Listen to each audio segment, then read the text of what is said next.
Thursday. Yeah, that's exactly what it is. Let's get back to the calls at 855-242-7285. And David in the Bay Area is up next. Hello, David. Hi, good afternoon, Paul. Appreciate you taking my call. Thanks. Thank you. Many thanks. So listen, I'm going to apologize in advance for temporarily diverting the conversation to a more sobering topic, that of health and safety in the game that we love so much. Okay. And it was actually the surprise announcement from Andrew Luck a few weeks ago that actually served as a trigger of sorts to remind me of a conversation that you and I had a number of months ago. It was June, and I first called into you, and we were discussing issues related to load management because it was very topical at the NBA Finals. Right, I do remember that, yeah. Yeah, and you deftly veered the conversation to how those issues applied to college football and even the role of parents, you noted. And then I wrapped up the conversation that with an observation you kind of wholeheartedly agreed with. I noted for a variety of, cultural, regional, income, educational, other demographic factors. I hypothesized that the Southeast, if you think it's a golden era for them now, that they were poised to actually increase their dominance in the world of college football over the next decade or so, because the data does show that you zip code search, there's a very high correlation between areas with the highest income and average educational attainment levels, and it correlates precisely with declining rates of participation in youth football. So here's why I'm calling back, Paul.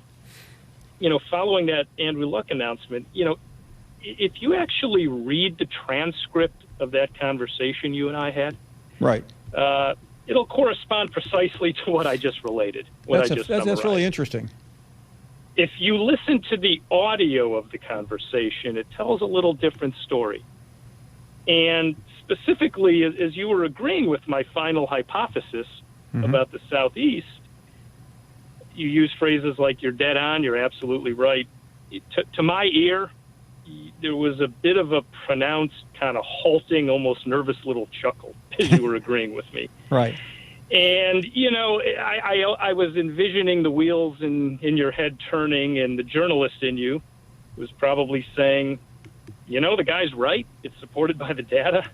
While the radio host in you was thinking, yikes, I've got an audience and sponsors, and this was an interesting call, but maybe it's best to move on to the next call. So I heard some conflict in your voice. And so here are really my two questions. And even before that, this is in no ways, because I respect your work considerably, this is in no ways supposed to be a gotcha call. It was, I really wanted to get your take on this. The first question is kind of open-ended, but it's just, given everything that we already do know, medically and specifically neurologically, about some of the risks in football. I mean, given that we know so much already, is our attitudes towards the game, is all of that fully baked in, or do you think that there's really anything else that could ever surface that could meaningfully change, fans and others' attitudes towards the game? And the second question, I guess, does hit a little closer to home because, you and others, maybe a Herb Street, whatever. I mean, you occupy kind of a unique role in the ecosystem of sports and entertainment because your focus is primarily, almost strictly, on children. We sometimes forget that these are kids. They may be 6'8" and 280 pounds, but I'm sure listeners of yours who have college-aged kids like me realize that David, let me jump in here, and I really do. I apologize that I'm not going to be able to finish this. Quick answer: I don't think it's going to take something cataclysmic for people to realize the seriousness. I want to continue some other time. We're at the end of the hour, but thank you again for calling. Fascinating stuff. We are heading to a break.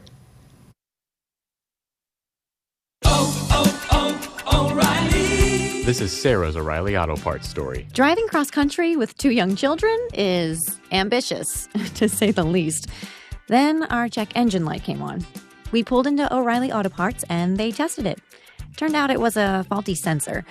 They referred us to a great mechanic just down the street and we were back on the road in no time. O'Reilly Auto Parts. Looking sharp just got easier with 70 to 85% off Calvin Klein, Tommy Hilfiger, and more at Macy's men's clearance suiting event, online only.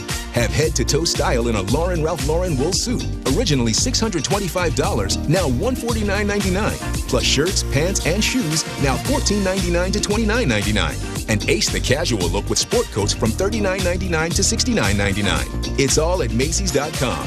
Savings on regular and original prices. Exclusions apply. ESPN Pensacola 1330 AM, 99.1 FM. I'm Davis Allen with your UWF Argos update. The Argos football team is gearing up for their first home game of the 2019 season. Coming in with a record of 1 win and 1 loss, they will be taking on the Virginia University of Lynchburg Dragons, who come in with a record of 0 wins and 3 losses.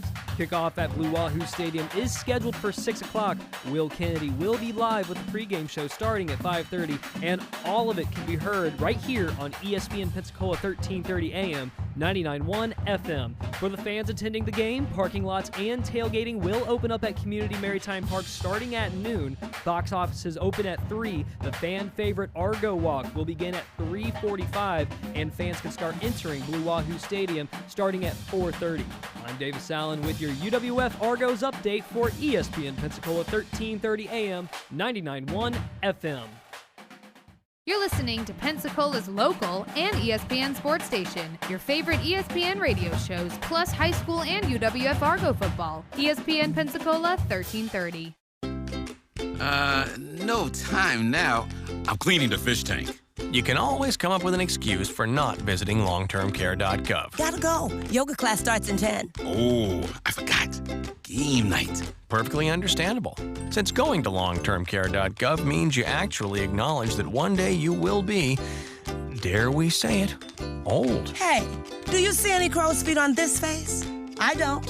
And 70% of older Americans will need some form of long-term care services as they age.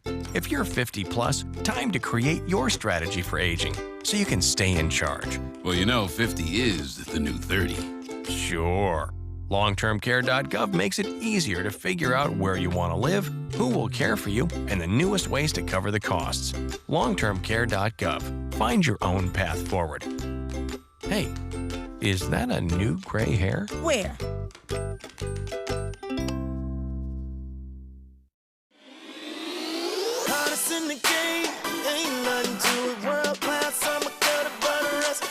Now that Human Resources Director Fernando Pino has Kronos for HR, payroll, talent, and time, he's completely crushing it. He even has his own hype song. Supporting our entire workforce. Everyone has different hours, skill sets, and pay grades.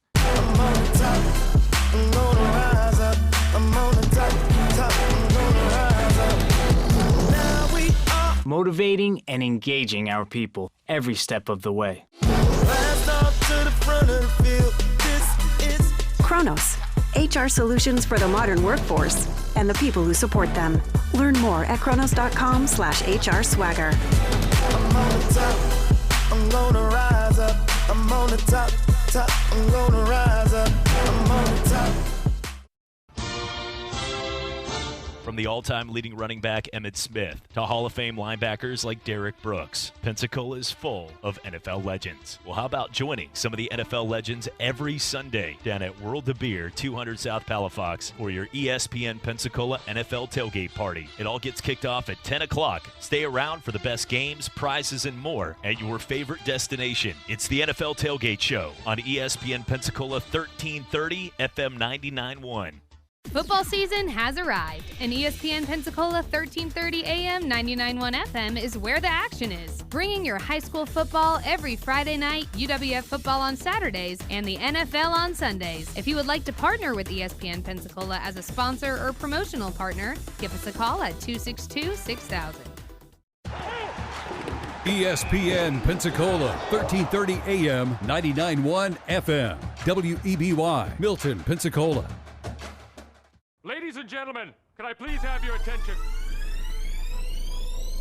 I need all of you to stop what you're doing and listen. Coming up.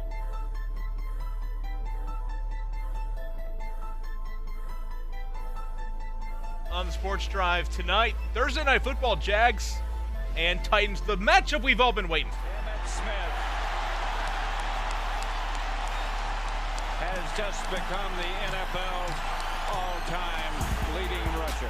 Across the middle, it is caught for the first. It's Baldwin shaking free and sprinting down the sideline for the touchdown. His third of the day. Doug Baldwin. Derek Brooks, who ran back 3 interceptions for touchdowns in the regular season, does it to cement the Super Bowl. Boxing's elite, the new WBA heavyweight champion of the world, Roy Jones Jr. Both been beaten. The result has come up on screens that Gatlin's taken it. Goodness me, it was a blue American vest, 992 the Gatlin. 992 by the American champion to take gold. Another Watson is wearing a green jacket at Augusta. And this time, his name is Bubba. Scores on a 34-yard touchdown run by the Doak Walker Award winner, Trent Richardson, who broke a lot of Emmett Smith's records back in Pensacola, Florida.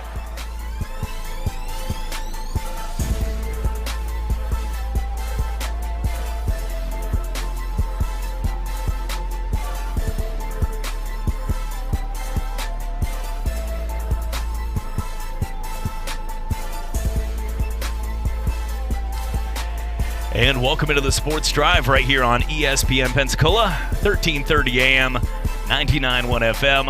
I am Chad Brilliante, simulcast each and every night on Blab TV and replayed midnight to 2 a.m. Joining me as always in studio, having some fun, my co-host. You can hear him on Talk Football with Coach K each and every afternoon from 12 to 1, and also on all the biggest high school football games each and every Friday night, and doing a ton of other things like having to clear way through today a team of production to get here. You know, that's how it is.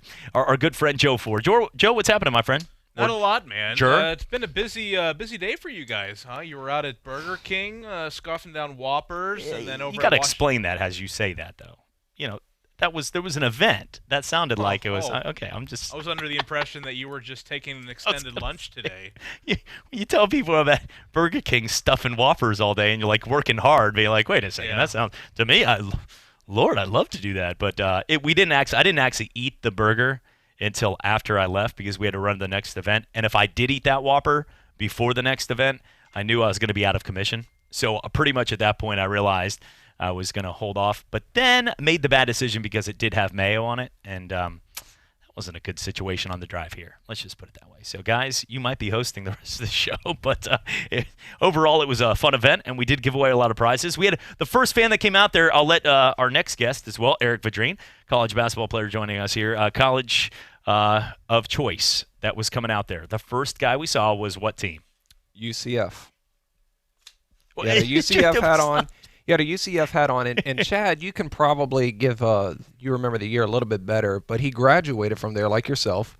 But he graduated, I forget what year. It was definitely way before you. But he was very, very knowledgeable, actually. He had a lot of good things to say. He was very squared away. And a proud member of the military. Yeah, I was just about to say he also served in the military. So that was pretty interesting. Whenever he came up here with the UCF hat on, I was like, hey, I have someone that you need to meet real quick. And him and Chad became like best friends. He went over to Big Moose, 3 minutes. and then he met Moose, and then he said, I got another guy over here on the side. He went to UCF too, so that was very kind of you. Yeah. We had a good time out there. I was not going to challenge Big Moose to a Whopper eating contest, so that wasn't going to win. It was Dolphins versus Cowboys this week. It was Josh Rosen's starting now, so all bets are off. Yeah, I don't think it's going to make much of a difference. But when I did see the news, literally all bets are off. They're not taking the line anymore.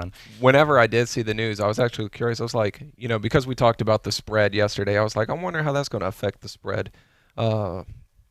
I think they probably have a better chance with Fitzpatrick, but obviously they're preparing for the future. They need to know if Rosen is their guy. I don't think he is, but I was just curious to know what the spread was going to be once I saw the news.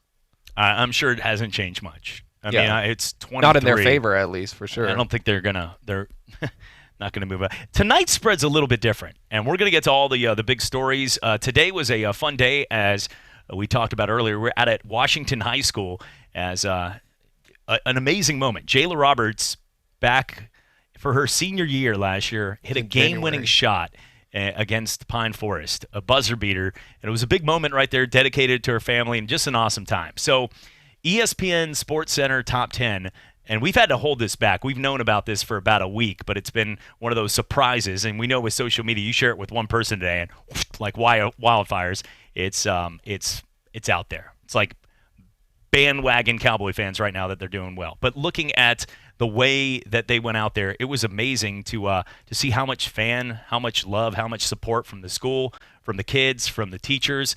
Eric, you were out there, and I had a chance. It was pretty cool to be out there on SportsCenter, getting to MC the event, represent, having a chance to talk with Mayor Grover Robinson, who was actually, I believe, the only mayor who is a Washington alumni from 1988. You had Lumen May, the county commissioner, District 3, and a lot of Malcolm Thomas, Escambia school superintendent for Escambia County. A lot of people out there. Thanks to Joe Williams, the whole crew, and an awesome moment. No, she did not make the shot. It hit the rim, though. She was the closest of everyone. The only one. Yes. Let that be known. But it was like a 3-club wind in golf. Exactly. I mean, it was insane out there.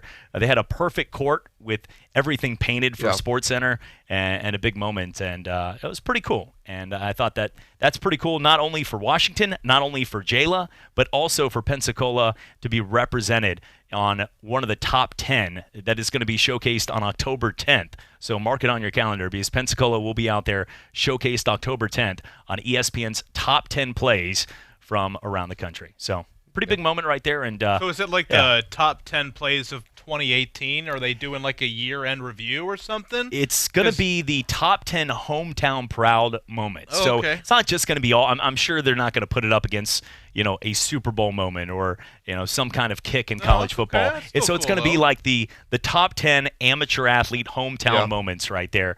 From last year to gain.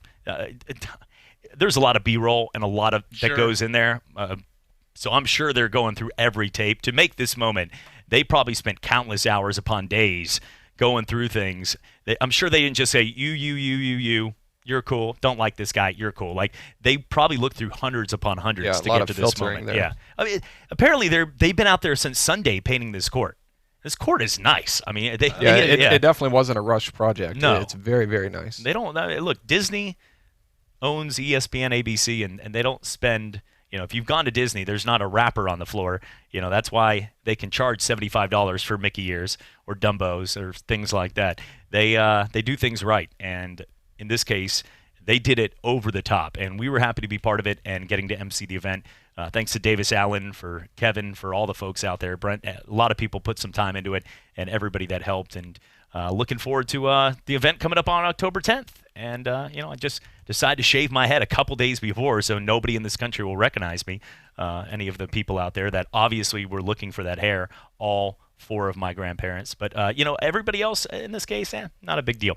Looking at the game coming up here this week, Notre Dame and Georgia. Now, did you see it's already begun? This sounds more like a local high school that would have, steal the mascot or shaving cream the coach's locker room or something like that. This is a moment where in Athens, they've taken every single bar of Irish soap out of any of the supermarkets. So if you are you're a 60-year-old man and for 30 years you've been raised, I mean, some of our great uncles or grandparents and stuff, a lot of them use soap in their hair. My grandfather did. He still used a bar of soap. I know that sounds ridiculous. I've never heard of that. Look, it's an old. Maybe it was a jail thing. I don't know, grandfather, but overall, he used the bar of soap on his hair, and I think it's an old school thing. Maybe back in the military, things where you were on traveling and you didn't get yourself one of those. There was no such thing as tea tree shampoos or conditioners. So just grab a bar and try to smell okay. But apparently, all of the Irish soap has been taken off of the rack. So let the war begin, and the little things right there. I hope Notre Dame doesn't counter, Joe, by eliminating all the dogs. Take away like from mug South root Bend. beer or I'm something just like saying, that. if they take every dog, they pick up every dog or every bulldog and take it to the kennel, That'd be a problem. That would be a big problem right there. Yeah. PETA would be making calls on that one. I think that one would be probably not the best idea overall. The Dolphins have switched to Rosen. This is, to me, not that big of a deal. Do you believe they, at this point, that they're trying to tank? At this point, Yes. I was saying go ahead, that Joe. like Go ahead, Joe. 3 points I kind of ago. just blurted out, but go ahead, Joe. I'm sorry. Like I just thought it was didn't- so obvious. Yeah, I mean, I was like, I didn't just wake up today. It's like, oh my God, the Dolphins are tanking. 5-10. Yeah. I knew that 3 points ago. Yeah. Yeah. 5-10 on a Thursday. Did you guys know that the Miami Dolphins, I don't know if they're tanking. I think they really, truly are that bad. I'm going to go, I'm Well, usually... They are that bad because organizationally they are trying to accumulate draft picks. I mean, Yeah. and it's exactly what I would be doing too. So, I mean, Exactly what I would be doing. I would be doing it too, just because there's no consequences if you do go that route. And strategically speaking, everybody knows if you get a quarterback, the most expensive position on a rookie deal, it's a hell of a bargain. That's why you see Dak Prescott, and Russell Wilson. Russell Wilson, they won a Super Bowl because they have Russell Wilson on a rookie contract. Once his contract was up, you started seeing people bounce. Richard Sherman had to bounce. Bruce Irvin had to bounce. A lot of those key pieces. So getting a quarterback on a rookie deal is a huge bargaining chip. And Rosen is on a rookie deal. I don't think he's necessarily the answer. I think it's kind of unanimous here. But it is tanking, but that's the right thing to do until they put consequences in.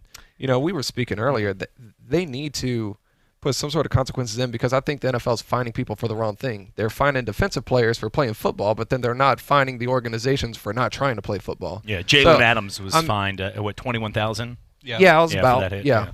So that's why I'm like, come on now. If you're the higher up, look things through logically and say, okay, you have one team that's not even trying to satisfy a fan base and is literally cakewalking the other teams to a victory, and then you have one guy who's over here trying to play football the right way with the lowest guaranteed money and the shortest career out of the three major sports. It was a clean hit, and it was a clean hit. Yeah, and that's the other thing too. I mean, if you wanted to find him if you wanted to find the Jets $21,000 for wasting all of our time watching them play football a couple nights ago, then that was okay. But not fine a guy $21,000 for trying. Yeah, exactly. Yeah. So that's all I'm going to say on that. Cash it or smash it. Lane Kiffin will be back as a SEC football coach within the next 3 years. I know this is a left field. This has come right out of the bullpen in the first inning when the guy's only thrown 10 pitches and doesn't even have arm soreness. But I just wanted to ask that question. That's a good question. Cash it, I guess. I mean, do you think any possibility or realm as the Florida State job? Sure, there's a possibility. You said SEC though, didn't you? That's why I added that. Okay. So that okay. like, I was just making sure because Well, I mean, he was a prodigy, so to speak, right? And I think he had to be humbled. I think he had to kind of take the lumps. I mean, he was the Raiders head coach at 31, I think. And he had very high profile jobs that he failed at. 3 of them. So I think he's kind of rebuilding his image, so to speak. But I just think he's getting the necessary experience of being the top guy at a program, and where there's not pressure. He's able to kind of do what he wants to do, and hopefully he's doing the right way. And if he's able to kind of improve and turn FAU into a better program over the course of time, somebody a bigger program will give him a shot somewhere. I see what you're saying. I'm going to smash it just for the simple fact that you asked in the SEC, which I'm thinking what opportunities might open up. Maybe Ole Miss, maybe Tennessee. He already went to Tennessee, so you can actually probably not happening. You see what I'm saying? So you can probably already eliminate that. Hold on. I'm starting a blog, actually. I've never done this. I can't We're just see starting him. this just to spread the word right now. Continue here. Lane Kiffin to Tennessee. No. ... And then with Ole Miss and the issues that they have going on, I can't see him wanting to leave for that too. So I don't necessarily see him leaving for SEC school within the next 3. But Okay. another Power 5, I might be able to buy into it. Well, but the Owls aren't a hoot this year. They're a joke. I mean, they're flat out. They're getting smoked, and it would be different if they were looking like what UCF is doing. If you know, Josh Heupel's on a lot of people's radar, just like Scott Frost, and when you do that, you're going to get that done. That's what was a little surprising if you look at Willie Taggart. Willie Taggart had one okay year at Oregon, I think, where he went 8-3. It was 8-3. It was 8-3. They forget to play the game, or was it one of them got They might rained have out? played the Maybe deaf and delayed, blind kids or something, but it was 8-3. But sometimes, his overall record he has a losing record in college. Like, there wasn't any platform. Even some of the Butch Joneses of the world had years where they were at Cincinnati and some other schools where they were 11-1, and that's how they got the job. I look at if Lane Kiffin was at the top of the mark, that would be a great poll question to just tick people off in Knoxville to say, would you take Lane back at this point? Because some of them would be like, yeah, we stink, but most of them would be like, that snake. He left in a bad way. It wasn't just the way they were losing games. He took coordinators with him. He dashed. I mean, he left them high and dry and ticked off a lot of people outside of just the game itself. Well, tonight in college football, it is a game right there. The Cougars will be in action, taking on Tulane in the Green Wave, who actually, when all of a sudden, they're not bad. You know what I'm saying? I know that's not really a way to this isn't a pep rally for them here, but they're not bad. They're a 72% chance of beating Houston, who a couple years ago was the team that was beating Florida State in the Peach Bowl. They were a top 10 program with Greg Ward Jr., Tom Herman. That's how he got his opportunity at Texas. Ed Oliver went top 10. Yeah, they had a lot of good players, and now they're an underdog to Tulane and expected to get beat up. Look, Tulane's it's great. You don't usually go to Tulane to play football. You go there because you're in downtown New Orleans. I mean, enough said right there. You also need a 32 on your ACT to get enrolled. That's smart school. Just saying. Well, really good school. Apparently somebody's tried to be a Green Wave member. No, my dad just made a rule. He said, son, if you get offered anybody in the state of Louisiana, you better sign with Tulane. And I was like, why? And he's like, well, you know what they call you when you graduate? I said, no, what's that? He said, boss. I said, oh, okay, well. Say no more, Dad. That was just his knowledge he gave me. So it is pretty cool when you see college campuses in the middle of this. You'll be on Canal Street and you're seeing the trolleys go by and people outside, and you'll see one of those guys dressed in it was showbiz, with all gold paint and doing the things for the quarter, and then all of a sudden it's oh, there's University of Tulane. You look up and they got a number of downtown campuses, and it's pretty cool. But watching, where's the meter here? Maybe if it's flicking through the dial and it's on, or is this going to be? It's competing against an NFL game that's with Gardner Minshew and Tennessee, but I would probably pick the NFL game if I had a choice in this one. Yeah, flip through for the commercials is kind of what I would do. Double box. Watch the Jaguars and the Titans. And by the way, I think Minshew's going to be pretty good. I like his poise and everything. Someone that doesn't panic as a rookie, that goes a long way for me. But I'll probably flip through because I got Louisiana ties, so I'm all about those Louisiana schools. Coming up on the program, we're going to talk some football as it looks like I just got the word he's out at practice today. Oh, that will be fun, as Pat Dye is out at Auburn practice giving a word. I'm sure Gus Malzahn is very pleased about that. And he is going to give us a call back here later to see if he's going to join us for our regular 5:45 interview. And we're giving away a pair of tickets. That's right. You can call us at 850-623-1330, 850-623-1330 for your chance to win a pair of tickets right now for Florida State Seminole game Winner will be against announced Louisville. next hour. That's right. This is your final time this is it. on the Sports Drive to get entered to win a pair of tickets. That's right. Before they just skyrocket because of how their path to the national title. We're coming back for more right here on the Sports Drive.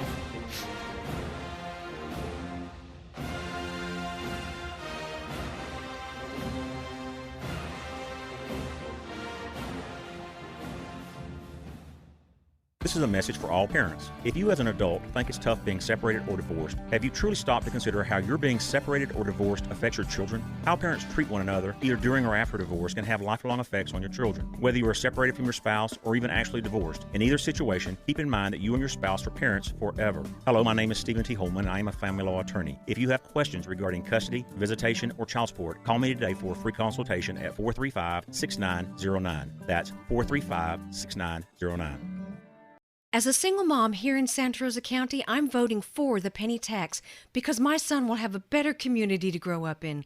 From the YMCA and parks to recreation and bike paths, he will have a safe place to be a boy. For a safe and fun childhood for your kids and mine, please vote for the penny on October 8th. This penny will replace the current half-penny tax and will end in 10 years. Please vote for the penny on October 8th. Political ad paid for by Moving Santa Rosa Forward. Guys, the secret is out. If you want healthy sex, your body needs nitric oxide. And now you can boost your nitric oxide production faster than you thought possible with Ageless Male Tonight, the absurdly fast formula from the #1 brand in male enhancement. Just take one capsule an hour before romantic activity. You'll get clinically tested ingredients that rapidly boost nitric oxide production, and it won't go unnoticed. Rush to Walmart and get Ageless Male Tonight. All right, everybody, settle down. Welcome to Lunch with Larry with me, your host, Larry. Today we'll be talking to someone who has really achieved the impossible. Everyone, put your hands together for Gary. Gary, you cracked the code. You solved the riddle. But all I did was get a close, comfortable shave at a fair price with Harry's. So modest. It can't be that simple, Gary. So many guys have been overpaying for decades. Yeah, but Harry's offers high-quality shaving supplies, like long-lasting German blades at an affordable price. As easy as that, huh, Gary? Yeah. I went to the store, bought a Harry's razor and some shave gel, and started using them. Wow, Gary. Wow. Truly amazing. Your story has inspired all of us here today. After the break, we'll be meeting Cindy the yodeling cat. Don't go anywhere.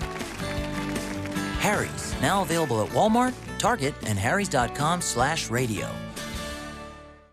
Regions wants to know, what's a financial tip you'd give your younger self? Good tattoos aren't cheap. Cheap tattoos aren't good. There's no one way to manage your money. There's only your way. And Regions' award-winning service makes it easy to handle your money according to your own unique priorities, all with the kind of financial clarity your younger self could only dream of. It's okay if she makes more money than you. Actually, it's pretty cool. Because some things are bigger than banking. Switch for good at Regions.com/biggerthanbanking. Regions, official bank of the SEC. Member FDIC.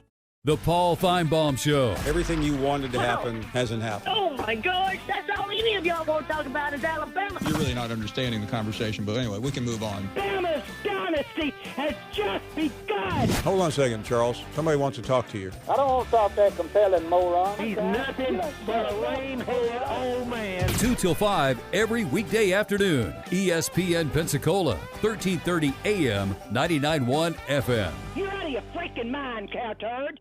You're listening to Pensacola's local and ESPN sports station. Your favorite ESPN radio shows, plus high school and UWF Argo football. ESPN Pensacola 1330.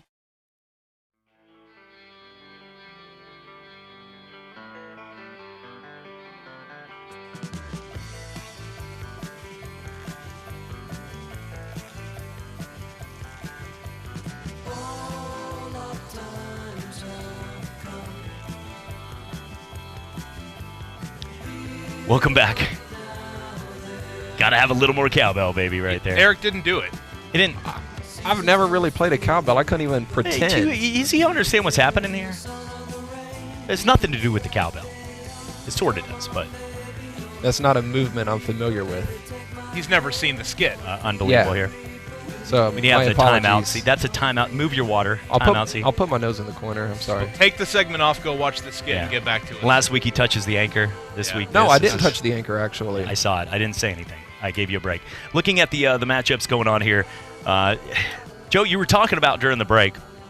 So I want to give you the credit to bring this, to talk about this here. Not like, hey, let's go into a story that, I've been at events all day long, and Joe had a good, good topic here, and I'm just going to act like it was mine. But no, but Joe was talking about the CBS for the SEC gets one primetime game. They get the one game in primetime every single year.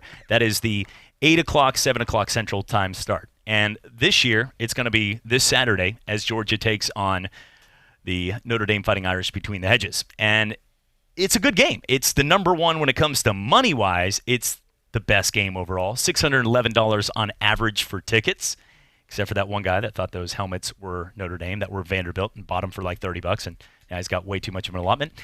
But overall, this is the type of game where I look at it and say, it's a good game, but it's not going to be as close. Auburn and Texas A&M, to me, is a better football game. I think Auburn and Texas A&M is going to be a better football game because Georgia's going to be able to take care of business. Not dominate by 30, but I think it's 34 to 17, somewhere in that range. Joe, LSU and Alabama has been that game for almost ever, right? Yeah, it's been CBS's selection, the one game a year that they are in prime time. CBS one time a year gets the 2:30, 7 o'clock doubleheader, right? So for the past 8 or 9 years, it's been the Alabama-LSU game. And I guess the question that I pose to you guys is, if CBS knew at the beginning of the season what we know now about LSU, would they still have made the choice to pick Georgia Notre Dame as the primetime game this year, or would they have stuck with Alabama LSU? Because, I mean, Alabama LSU on a yearly basis, especially when those two teams are in the top 5, I mean, it was the game of the century back in 2011 when it was 1 versus 2. It was just, an interesting question in my mind, what CBS would have picked given the choice. And I think they would still go with Georgia Notre Dame, and I'll tell you why. It's not about the game quality as much about how many eyeballs. And that's the thing. Notre Dame, you're going to get every market watching. And look, there is the David versus Goliath in all the sports, which means if you're not with them, you're against them. So when I lived in Vegas or living all over Ohio, wherever you live, if you're outside of the SEC, you root against them. And it's not because, you don't respect them as the best conference, but you know that you're just tired of the winning, the championship. So I'm sure there's people in North Dakota, or if you go to Washington, northwest part, Washington State, people are probably rooting Clemson every year if they play Alabama. I would almost guarantee the rest of the country is rooting for Clemson because it's somebody different. As a Patriot fan, I understand that. You go to a Super Bowl party, and I got guys in Houston Texan and Tennessee Titan jerseys when they were playing against the Jags in the AFC championship game, and they're going, Patriots about to lose. And I'm like, that's your rival. What are you doing, bro? They don't care, though, because it's everybody against Tom Brady, deflated balls, the homeless Belichick. The Warriors, perfect example. Well, they're getting there because of the way they're acting. But clearly everybody is that way with Alabama, and they're that way with New England, the Saban and Belichick regimes.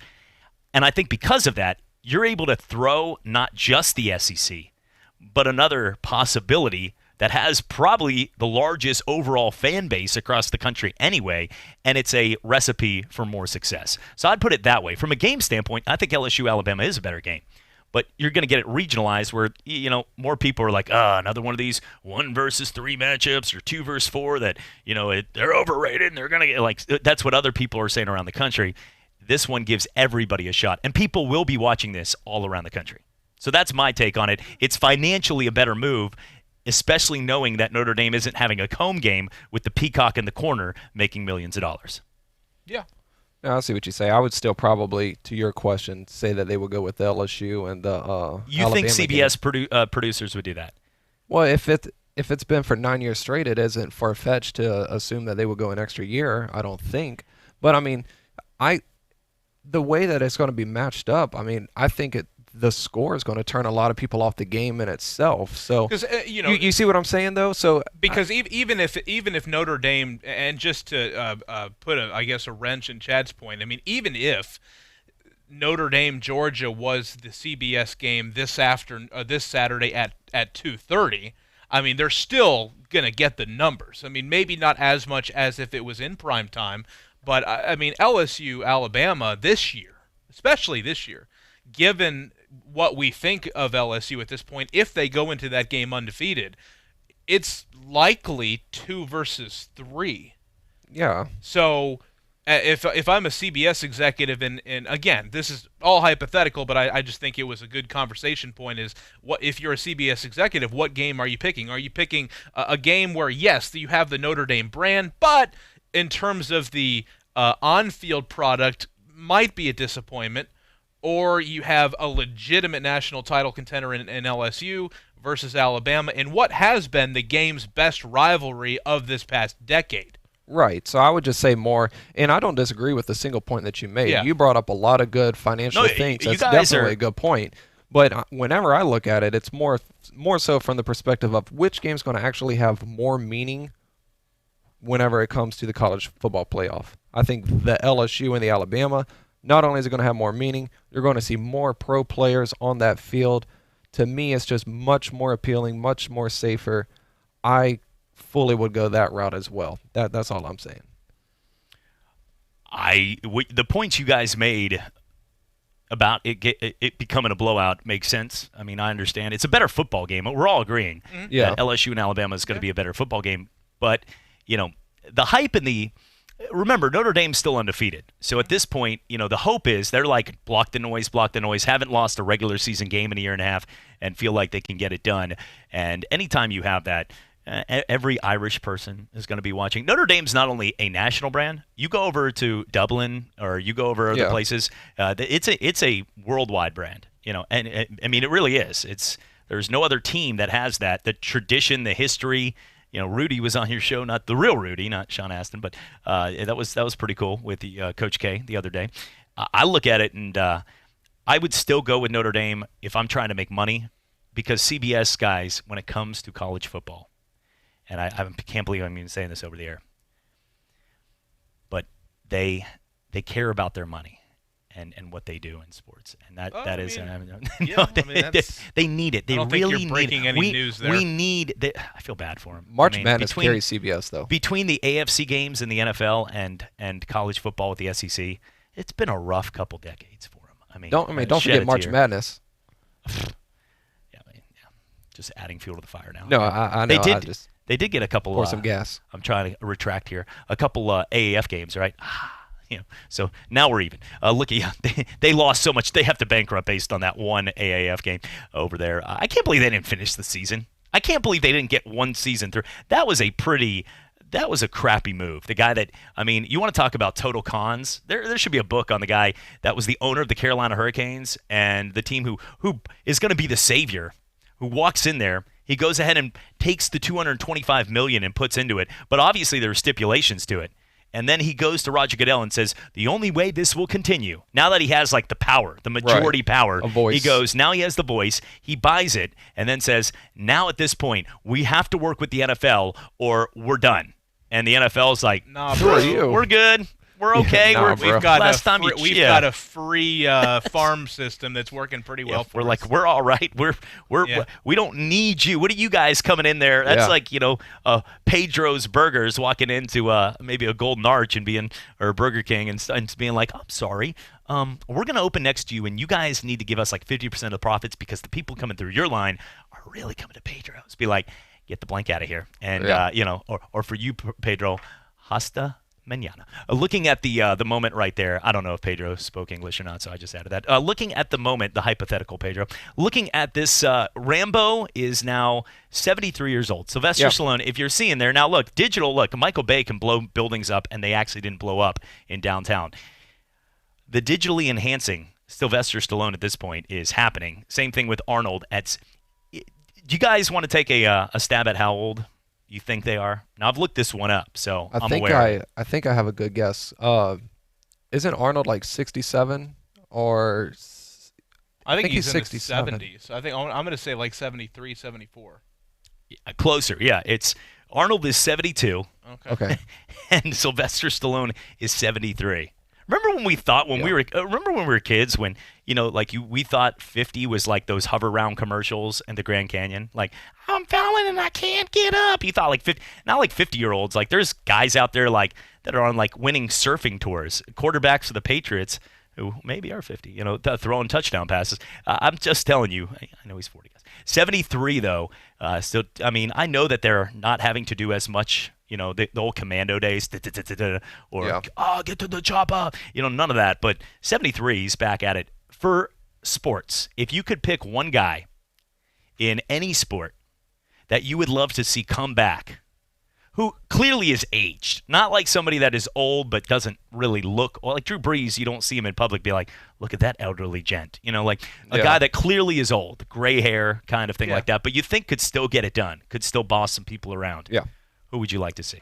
You want to go ahead, Joe? Yeah, I've got I think a pretty good one here. So Tiger Woods just won the Masters, right? How about getting Jack Nicklaus back and having a Masters Sunday where Tiger and Jack are in the final group?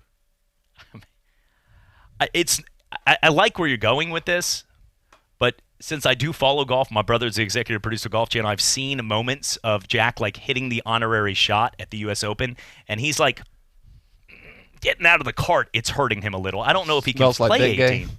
He has to walk. It's illegal. I mean, okay, but he might. It's. Okay, so I guess I misunderstood. I thought we were saying like we could bring somebody back and he would be good. Oh no, not in their prime. I'm talking about their age right now. Right now. Like right now, that can still you call them up and like, hey, we're playing tomorrow. Yeah, I got like, a jersey they don't get to you. Benjamin Button us. Okay. There's no Benjamin Button. All right. Okay. Then I guess I hear all the time about how Michael Jordan would score 50 points in today's NBA. So I'm like, okay, I'd love to see it. And he's also hopped up on tequila right now. He just got his new. My bad. Yeah, it's new tequila brand. No, it's okay. But if you said like, hey, we could bring one guy, back who's retired and like in their prime or something, just that mythical hypothetical matchup, I think Tiger versus Jack on a Masters Sunday would be phenomenal. Yeah, I think that would. I think Kobe versus LeBron in a game where everybody else around them, which are pretty much similar rosters, you're like Ron Harper's, we saw Derek that Fisher's. though. I mean, they kind of overlapped. We didn't see MJ and LeBron sort overlap. of. So like Kobe's team was phenomenal when he had the 2 7-footers with Bynum and Gasol. Yeah. So they were up here, and LeBron literally had people that were unemployed 2 years later with the Caps here. Right. But then whenever Kobe started going on the decline, and then that's whenever LeBron went to Miami, and then of course that wasn't even fair. So Andrew Bynum.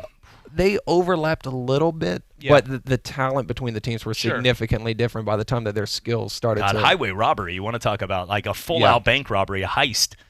Stole like the corporate Bank of America was Andrew Bynum right there. Man, that was bad. I didn't win in that trade either because I'm a Nuggets fan and we got Iguodala for like a year. So just see a piece of him. Just to leave, exactly. He was there for. Well, Melo was playing defense for you guys. No, he was in New York playing no defense for anybody. That's right.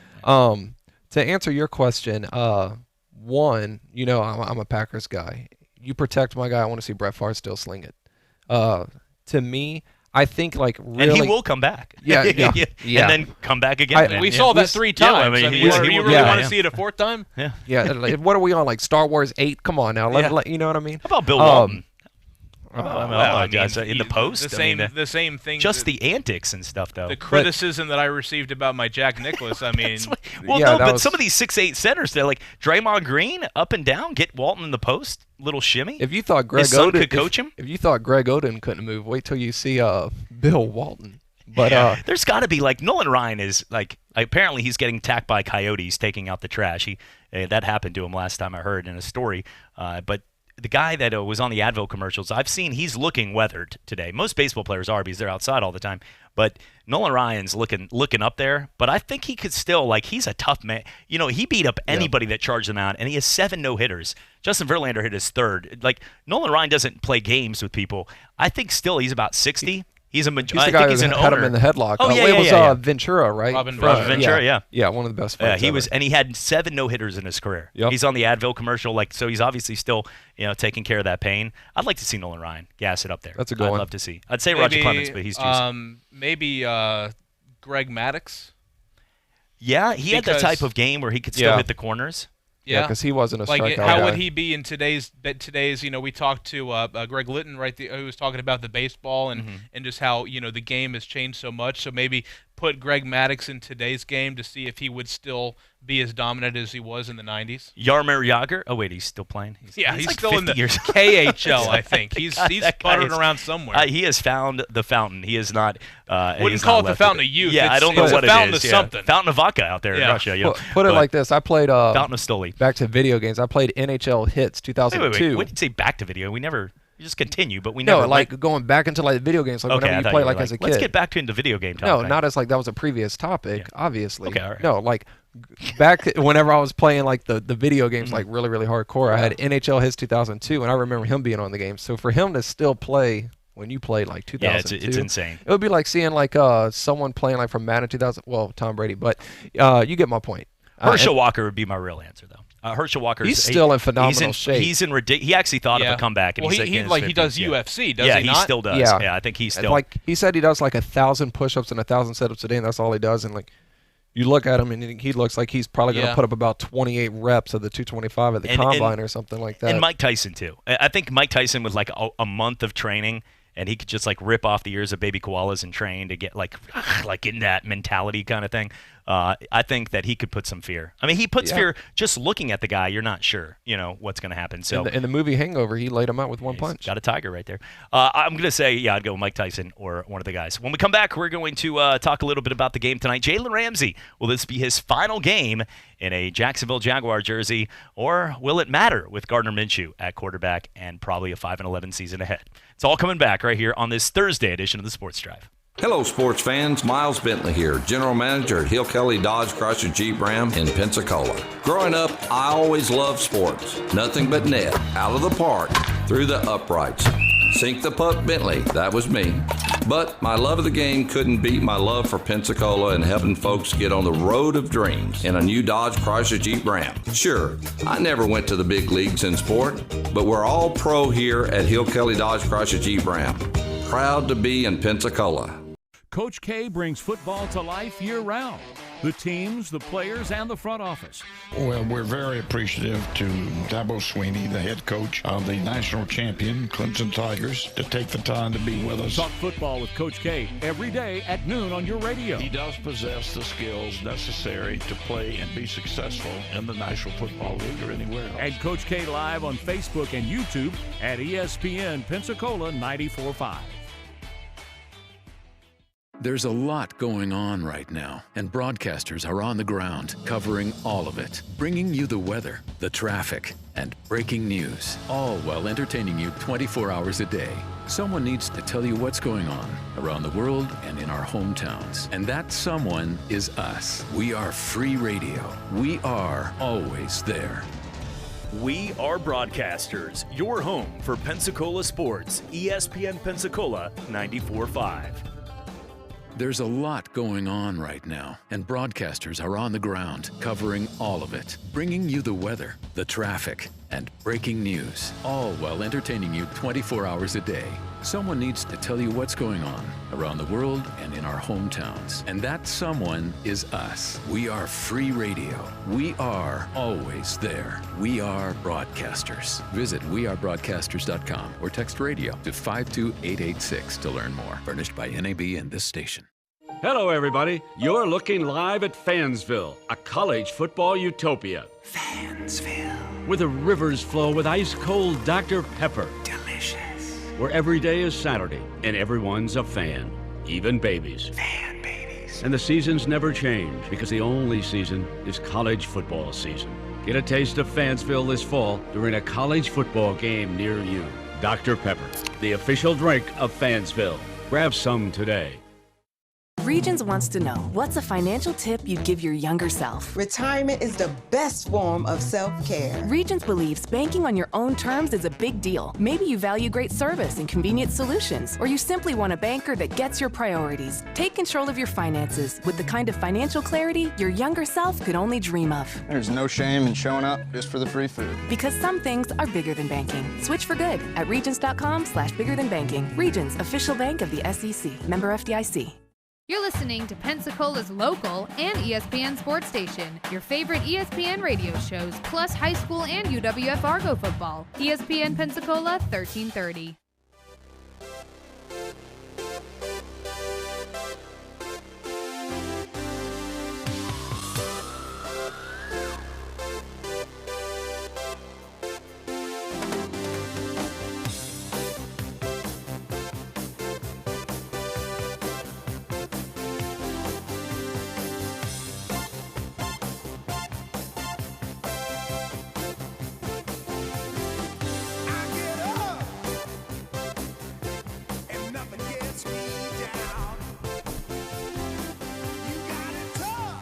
Welcome back. Sports Drive with you right here, ESPN Pensacola. 1330 AM, 99.1 FM, simulcast on Blab TV. Having some fun with you here on a Thursday. We are going to effort a call to Pat Dye in the second hour at 6 o'clock, but we'll see. At this point, he's on the field right now, and it's hot. It's at Auburn. He's 79 years old, and I'm sure he's had a long day. Is he in Auburn? He's at Auburn right now at practice, yeah. So he's out at the practice field at Auburn right now. Nice. And from what I've heard, and we look, Pat's been on the show for 5.5 years, I think, 6 years, every Thursday, and we've had some fun talks. You never know what you're going to get, literally. The conversations of Charlie Weiss falling out of a tree, and of course but looking at the moments of our conversations, one thing that I've heard is, the one thing about Pat Dye compared to like Gene Stallings, Gene does it from sitting in his pickup truck, waiting outside of a church to walk in there and then go home and eat some of Ruth Ann's, she makes that fruit cobbler. That's like the perfect one. And I missed out on it. I was supposed to go out there for Thanksgiving. I was in Austin, Texas. I was so angry. I was like, hey, I haven't looked on a map in a long time. Can I get in a car? He's like, Chad, it's about 6.5-hour drive. I'm like, well, I don't think the wife's going to let me sneak out there for a 13-hour trip real quick to say hi and shake your hand. But we talked a little bit, and he's retired. I mean, he's had 2 strokes and a heart attack, but he's living the, hey, I'm just enjoying a peaceful time on my Texas ranch, 100-acre kind of thing. Pat Dye, who has even more acres, though, he's still involved in the program. Like, he's there all the time. And some people like that, and others don't. Some people especially, because some people don't want somebody's like having the right to always tell them what to do. And especially these younger coaches that maybe never got to watch those days of the Bo Jackson era and all those, some people get upset. Some people are like, hey, this is my team, back off, don't tell me. When they, some people get that legendary status because Pat Dye is a Hall of Fame college football coach where he can feel like, nah, I'm going to walk in and this is what I'm going to tell you. This is what you should be doing. And, Gus Malzahn's, first off, not one of those kind of guys that likes that. He's not, personality-wise, Gus Malzahn isn't one of those, like, he wants to openly like a Dan Mullen.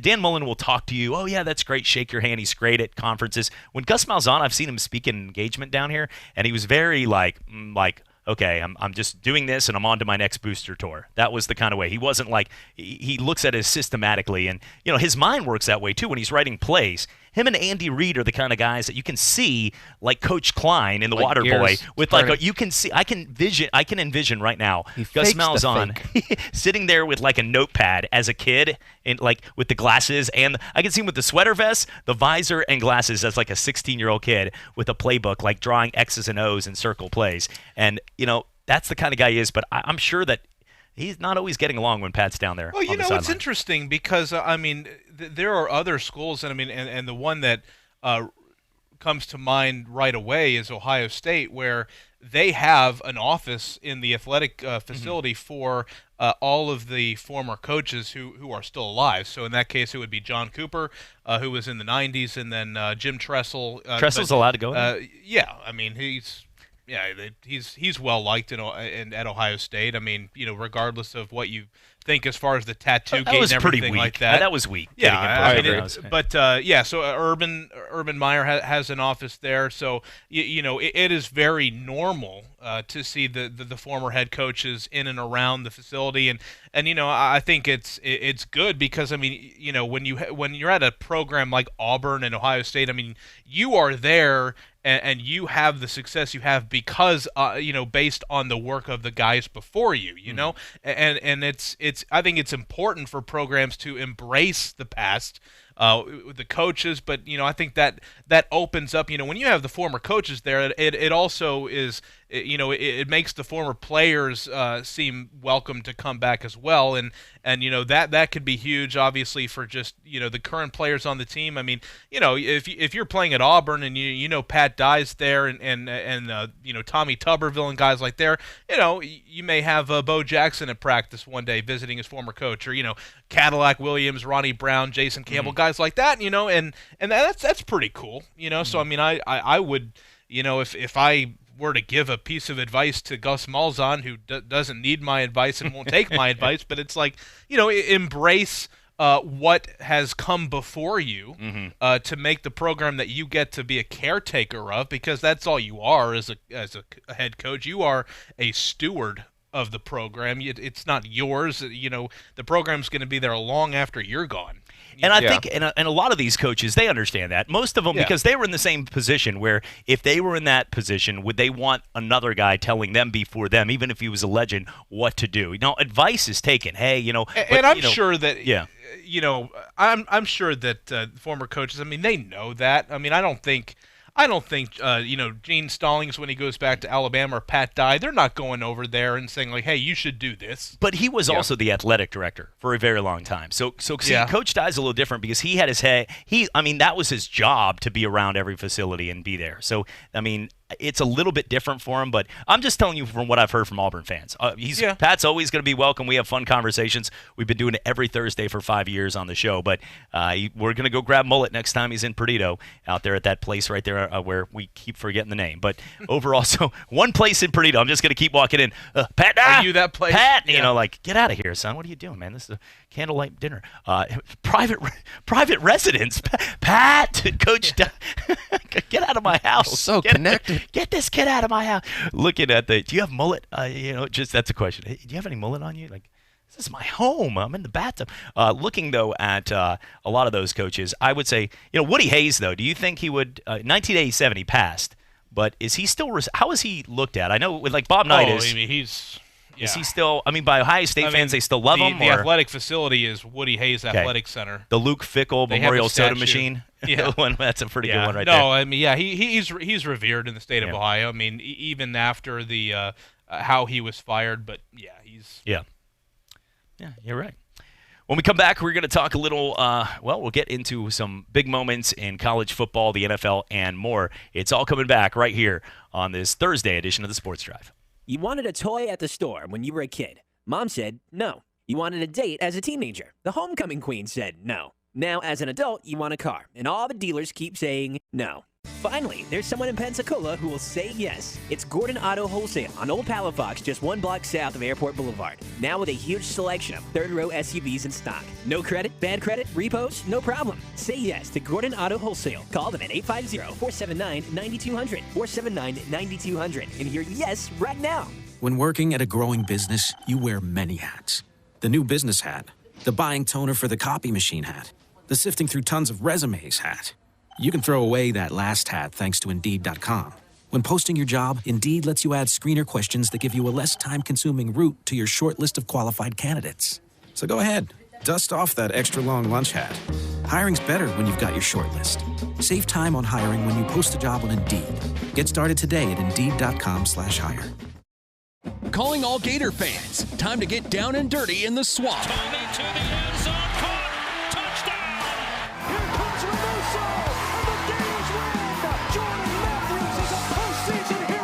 ESPN Pensacola 1330 FM 99.1 brings you Go Gators every Tuesday at 1 p.m.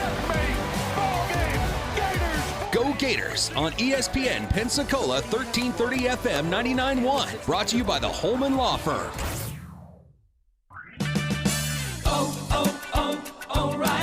It's O'Rewards Member Appreciation Month at O'Reilly Auto Parts, where you can earn bonus points on more than 250 offers. Stop by your local O'Reilly Auto Parts store today or browse through our offers at O'ReillyAuto.com, where you can earn double points shopping online. O'Reilly Auto Parts. Better parts, better prices every day. O'Reilly Auto Parts. It's auction time. J.M. Wood Auctions 46th annual 3-day machinery and truck auction, September 17th through the 19th in Montgomery, Alabama. Over 3,000 pieces of construction and farm machinery from all around the Southeast, sold to the highest bidder. All J.M. Wood auction features live online bidding at jmwood.com with detailed photos of every single item. That's September 17th through the 19th. Start bidding now at jmwood.com, LIC 1137. Hi, I'm Matt Kenseth. You don't have to be a race car driver to know that life can be full of drama. Some of it you can't control, like mechanical issues, high winds, and rain delays.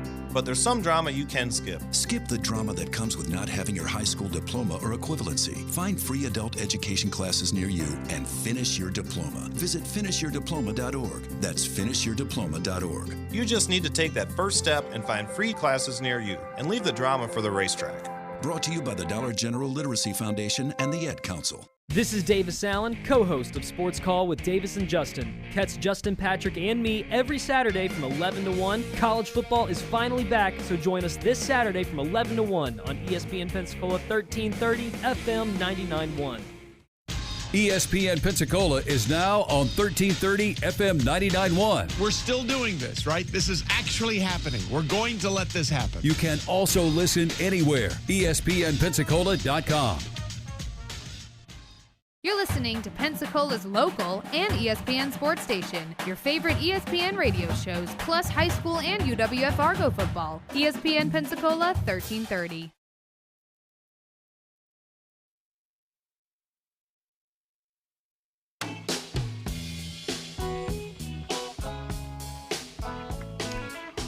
Welcome back, 554 on this Thursday evening, as it's time now with University of West Florida. So many great sports across the board, and it's not just about their football program and the success Coach Shinnick has had over the years, from baseball to softball and all across the board to cross-country, track, and field. And joining us now, Coach Caleb Carmichael, with a big event coming up here as they get set to go this Saturday. It is the Argonaut Invitational here in Pensacola. They're off to a good start early on in the season. Coach, we appreciate your time, and I hope you're having a good Thursday.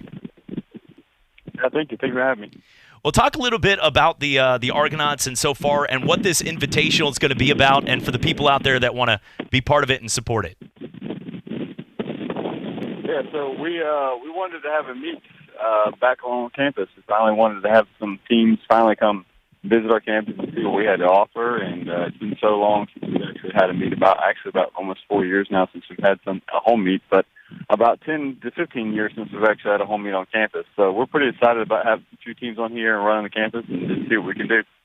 And talk, because for the first time since 2016, you're going to get to host the meet, and you got a number of different teams coming in. But how many, to be exact, how many teams will be out here, and how many runners will be out there? It's a small meet this year. We're planning to make it bigger down the road. But this year, Harding, another Division II university, and then PSC, Pensacola State College, who just started up women's cross country, will also be there. So a dual meet for the men, and we have basically a tri-meet for the women's side. Outside of the obvious, which is to keep yourself in great shape as a cross-country or track and field coach, what is one thing that you can teach with technique and style and conditioning? What are some of the things that, in your opinion, because this is the line, this is your profession, this is something that you know, this is what you got involved in, but what is something that you can teach people out there to make them from a good cross-country individual to somebody that can take that next step? The most important thing I would tell people is just be patient. It's a lot about putting the miles in, but it also takes time to do that. You can't do, you really have to increase almost 10% a semester, essentially, if you're going through school, or just like a half a year. So it's really is a patient game. We have to develop our freshmen into great seniors, and the same way anybody would be developing along their lifetime. And the heat. I mean, the heat affect a lot of us. We're all older. That's why we got into the talking business. But we'll walk up the stairs on a hot day and be like, "Oof!" How is the heat affecting it at the beginning of some of these runs? I know this is your third event this season. When you look at the schedule, how does it differentiate running in events in September compared to maybe down the road near November? We kind of hope or expect that's going to happen. We know the times will get faster. We tend to try to go north as the season's early in the season so we can avoid some of the really hot days. But we're running in Florida. Like tomorrow we actually get a break, or Saturday we get a break. But normally we expect the high conditions, and we expect the times to be a little bit slower. But as the times get cooler and as you're not sweating every time you walk out the door, we feel like we're running a whole lot faster. When it comes to injuries and sportsmanship and things like that, if you're in an area where you're maybe off a course, off a track, where you do have spotters out there at each spot, but overall, let's say somebody falls, is it taught? I mean, not to say it's bad sportsmanship to continue or win, but do most of the people, will they help somebody up if they see them trip or things like that across the board, or is it, about sportsmanship out there? I just always wonder that as, hey, in your mind, because you want to win the race, but at the same time, is it something that you expect from your athletes to be out there to help out individuals that might fall or trip? If it happens, I think it's a judgment call on that athlete. And it's really a big. I mean, really, we had an instance a couple years ago. One of our ladies saw a lady fall into the woods and really out of the way where she couldn't even be seen. She saw her. She took it upon herself to help her get up and get back on the course. Now she ended up getting aid, but that was that's just a gut call. I mean, it takes a good kid to do that. I mean, you would hope that somebody in that situation would stop and help someone, but we are tasked to win a race, and sometimes that takes precedence, and so it's just a judgment call. And most of our kids have been in a situation and have done one or the other. And the only reason I ask is because I MC a lot of events throughout the years, and I saw that once in a big race. Somebody did that, and they lost because of it, and I always thought that was a class act and a moment. Well, Coach, looking forward to the event coming out here. It's going to be the Argonaut Invitational coming up this Saturday, and we're looking forward to promoting it all throughout the week. We appreciate your time and looking forward to doing this again here soon. Hey, thank you very much. Thank you. Appreciate it. Get out there and support UWF Argonaut Athletics at the Argo Invitational cross-country track and event field. Football season has arrived, and ESPN Pensacola 1330 AM 99.1 FM is where the action is. Bringing your high school football every Friday night, UWF football on Saturdays, and the NFL on Sundays. If you would like to partner with ESPN Pensacola as a sponsor or promotional partner, give us a call at 262-6000. ESPN Pensacola, 1330 AM, 99.1 FM. WEBY, Milton, Pensacola. Ladies and gentlemen, can I please have your attention? I need all of you to stop what you're doing and listen.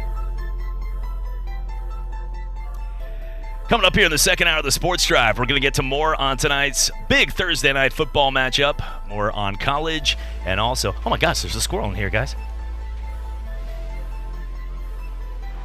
Smith has just become the NFL's all-time leading rusher. Across the middle, and it's caught for the first. It's Baldwin shaking free and sprinting down the sideline for the touchdown, his third of the day. Doug Baldwin. Derek Brooks, who ran back 3 interceptions for touchdowns in the regular season, does it to cement the Super Bowl. Boxing's elite, the new WBA heavyweight champion of the world, Roy Jones Jr. Brooklyn beaten. The result has come up on screens that Gatlin's taken it. Goodness me, it was a blue American vest, 992 the Gatlin, 992 by the American champion to take gold. Another Watson is wearing a green jacket at Augusta. And this time, his name is Bubba. Scores on a 34-yard touchdown run by the Doak Walker Award winner, Trent Richardson, who broke a lot of Emmett Smith's records back in Pensacola, Florida.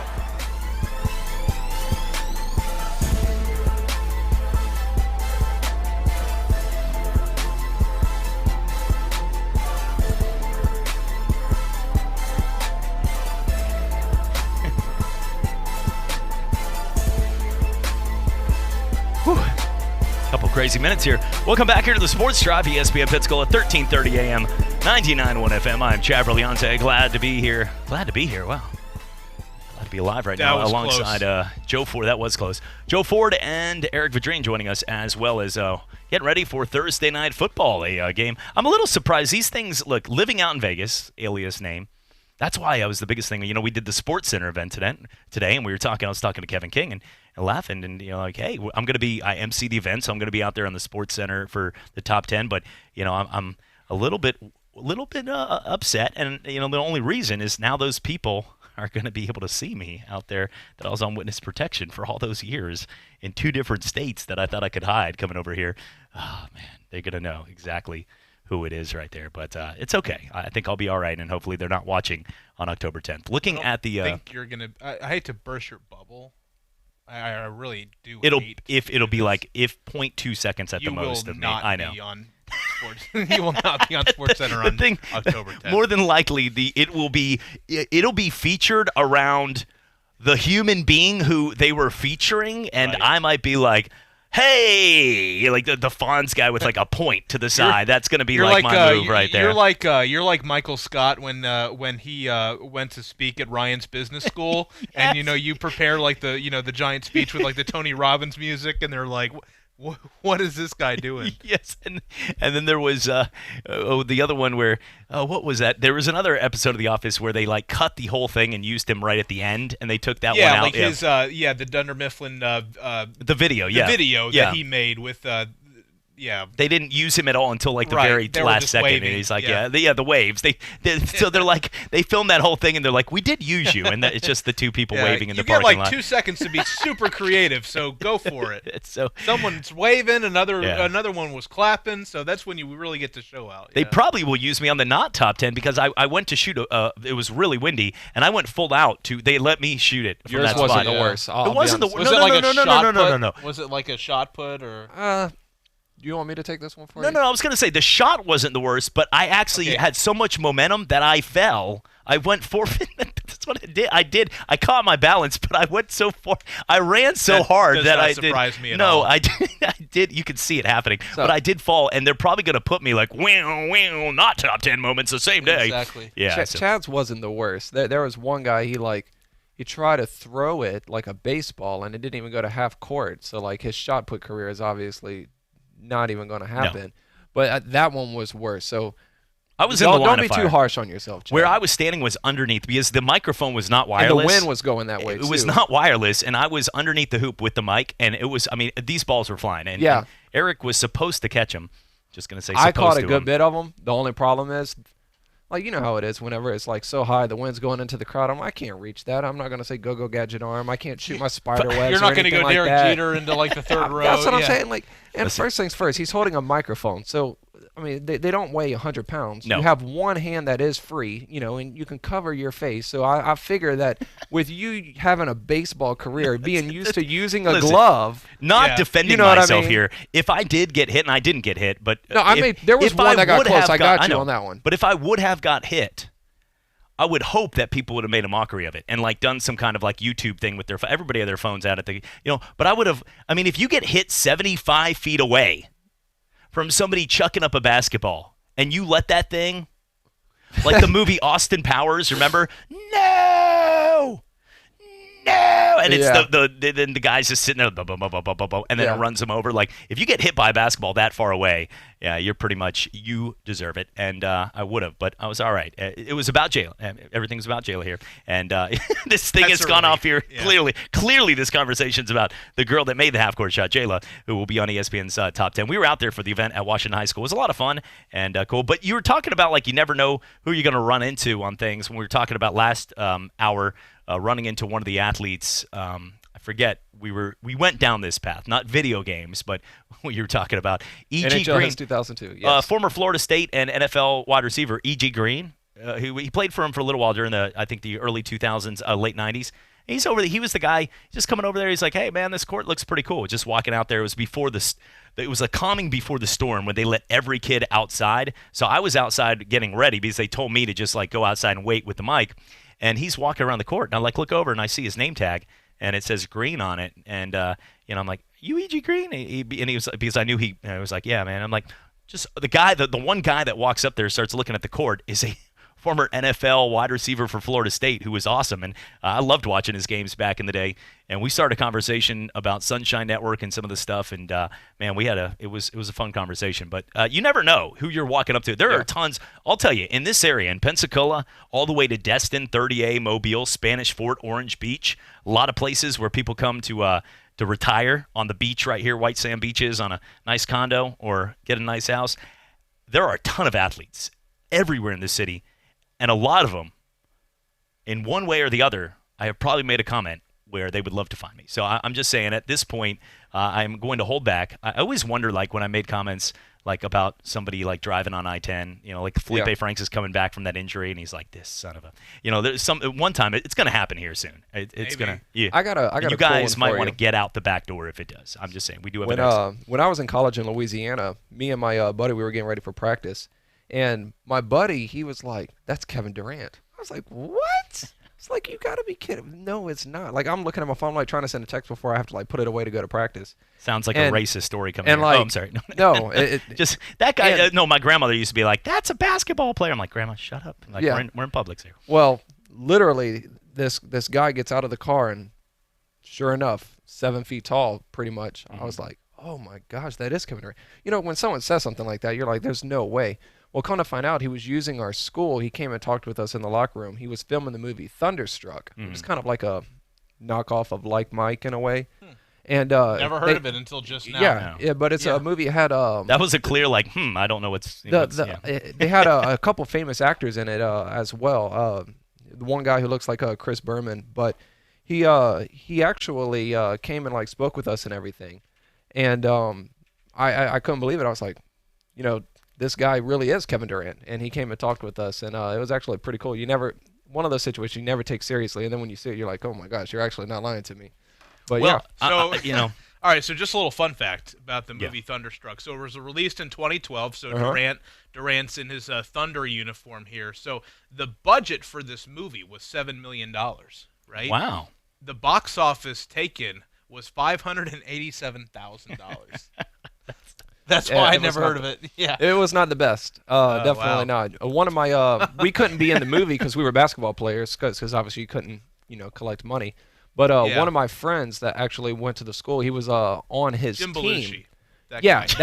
Okay. There you go. I mean, but not John Belushi, folks. Jim Belushi, the K-Non cop guy right there. But one of my friends was actually on that guy's team in the movie, and he was at the end of the bench, and I was like, that's where you belong anyways.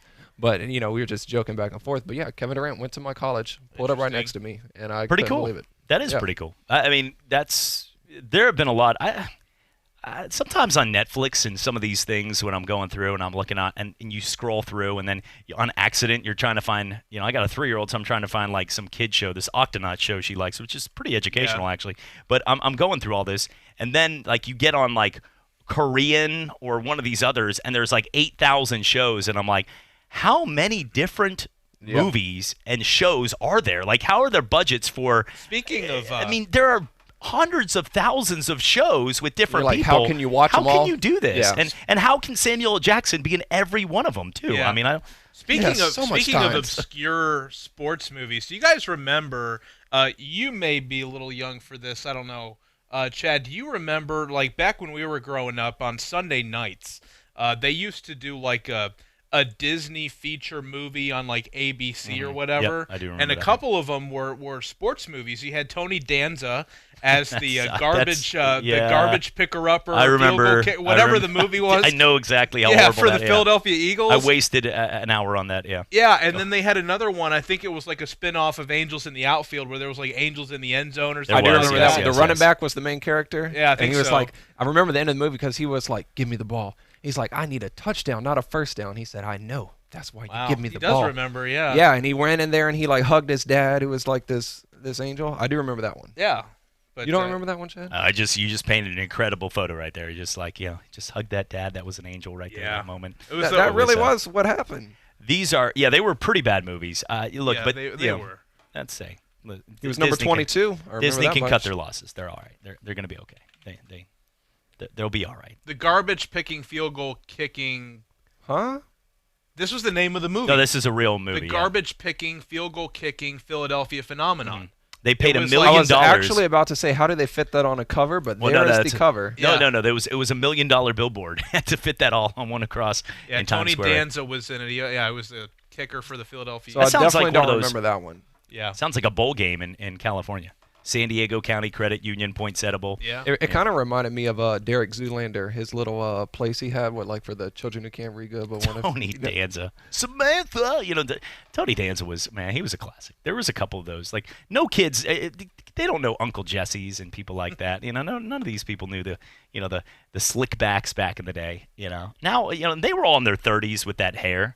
I wore it today before I just shaved my head and people are like, dude, get with your times, bro. You think you're still in a fraternity? I'm like, no, I go to bed at 9. I've got kids, so shut up. Looking at the things going on right now, to that one punk. Looking at the, I haven't forgot you. Houston and Tulane tonight. Big time on the meter of Thursday night football games. Are we going to go with, about average or, this is a good game? Well, I have already made my choice. As soon as we get off here, I'm going over to the theater to see Ad Astra, the new Brad Pitt movie. Okay, so you clearly think of, I was going to say, taking football out of the That's right. It's a good night if you're going to miss. You have to pick and choose. You're married, so, we all are married in this room. So you pick and choose your battles, meaning from a standpoint of watching sports. We're all sports fans. We got into this job, but, I actually want to. My mom's in town, so we get to have like a date night, which instead of having to hire a babysitter and go through the ropes and you're both tired from work, like we're actually going to find a night where we go out. And this would be a night where Thursday night football should not get in the way. Actually, none of the games should get in the way, honey, ever. But I'm just saying, at the same time, thank you. But Thursday, this clearly is not even a day where, she always says that. The thing that she always says in the house, she goes, look, if you want to watch a game or it's important, just ask. But, meaning like, okay, if LSU Texas is on like a couple weeks ago, and she would want to watch that one, but as a Tiger. But, I mean, like if there's Georgia Notre Dame at 7 o'clock, I'm like, Brittany, I'm going to watch this game. This is a game I want to. And she 100% okay. Absolutely. But if I'm like, hey, at 11 o'clock until Pac-12 is done at midnight, there are a lot of good games. And then like, yeah, but the yard work and this and that, be like, no, I'm good. 11. I'm just going to mark off 11 to midnight on Saturday, and then don't ask me about Sunday. Like, okay, now you're not being fair. That's not being a team player. So this is a good night on a Thursday, which usually has some pretty decent games. Not in the NFL. NFL Thursday is usually crap. But this is, I would say tonight, more people on even in college football territory we are in, I would say tonight is more on the NFL-o-meter, based on that Houston-Tulane is your main game. That's it, right? I mean, I don't see anything else. No, that's it. That's it. Tomorrow they have 3 college football games. Yeah, Utah USC is tomorrow night. They got Air Force and Boise, and I forget what the other one is. But tonight there's only one college football game. You're right, Chad, and then the one NFL game. Yeah. It's a good measuring stick. I mean, Houston played Oklahoma. You might want to get a good gauge on how that might actually factor into your prediction of Oklahoma's season. And then Tulane was 24-6 against Auburn, and with the big game against Texas A&M, it's definitely a good measuring stick as well. So there's definitely an intrigue because they have played some big schools, but it's one of those situations, honestly, like I told you, I'll probably just be flipping back and forth, just scoping it out. I mean, I feel like on my UCF quota that we hit every week of I get 2 minutes on that, I feel like we have clearly surpassed on Tulane and Houston the 0.3 seconds that it was going to get on this program here today. So we have given them some love. A lot of Major League Baseball games going on right now as we get set to go. This is the time of the year where some teams are trying some new guys that you probably have never heard of. Getting some of the Blue Wahoos getting called up from Minnesota, getting to help them out. Guys like Luis Arenas has been huge for them and more. And let's go to our hotline here, ESPN Pensacola 1330 and 99.1 FM. And Jonah is on the line. Jonah, good afternoon. How's it going? Good afternoon, Chad. Nice talking with you again. I had to stop by and say what's up with the Burger King earlier.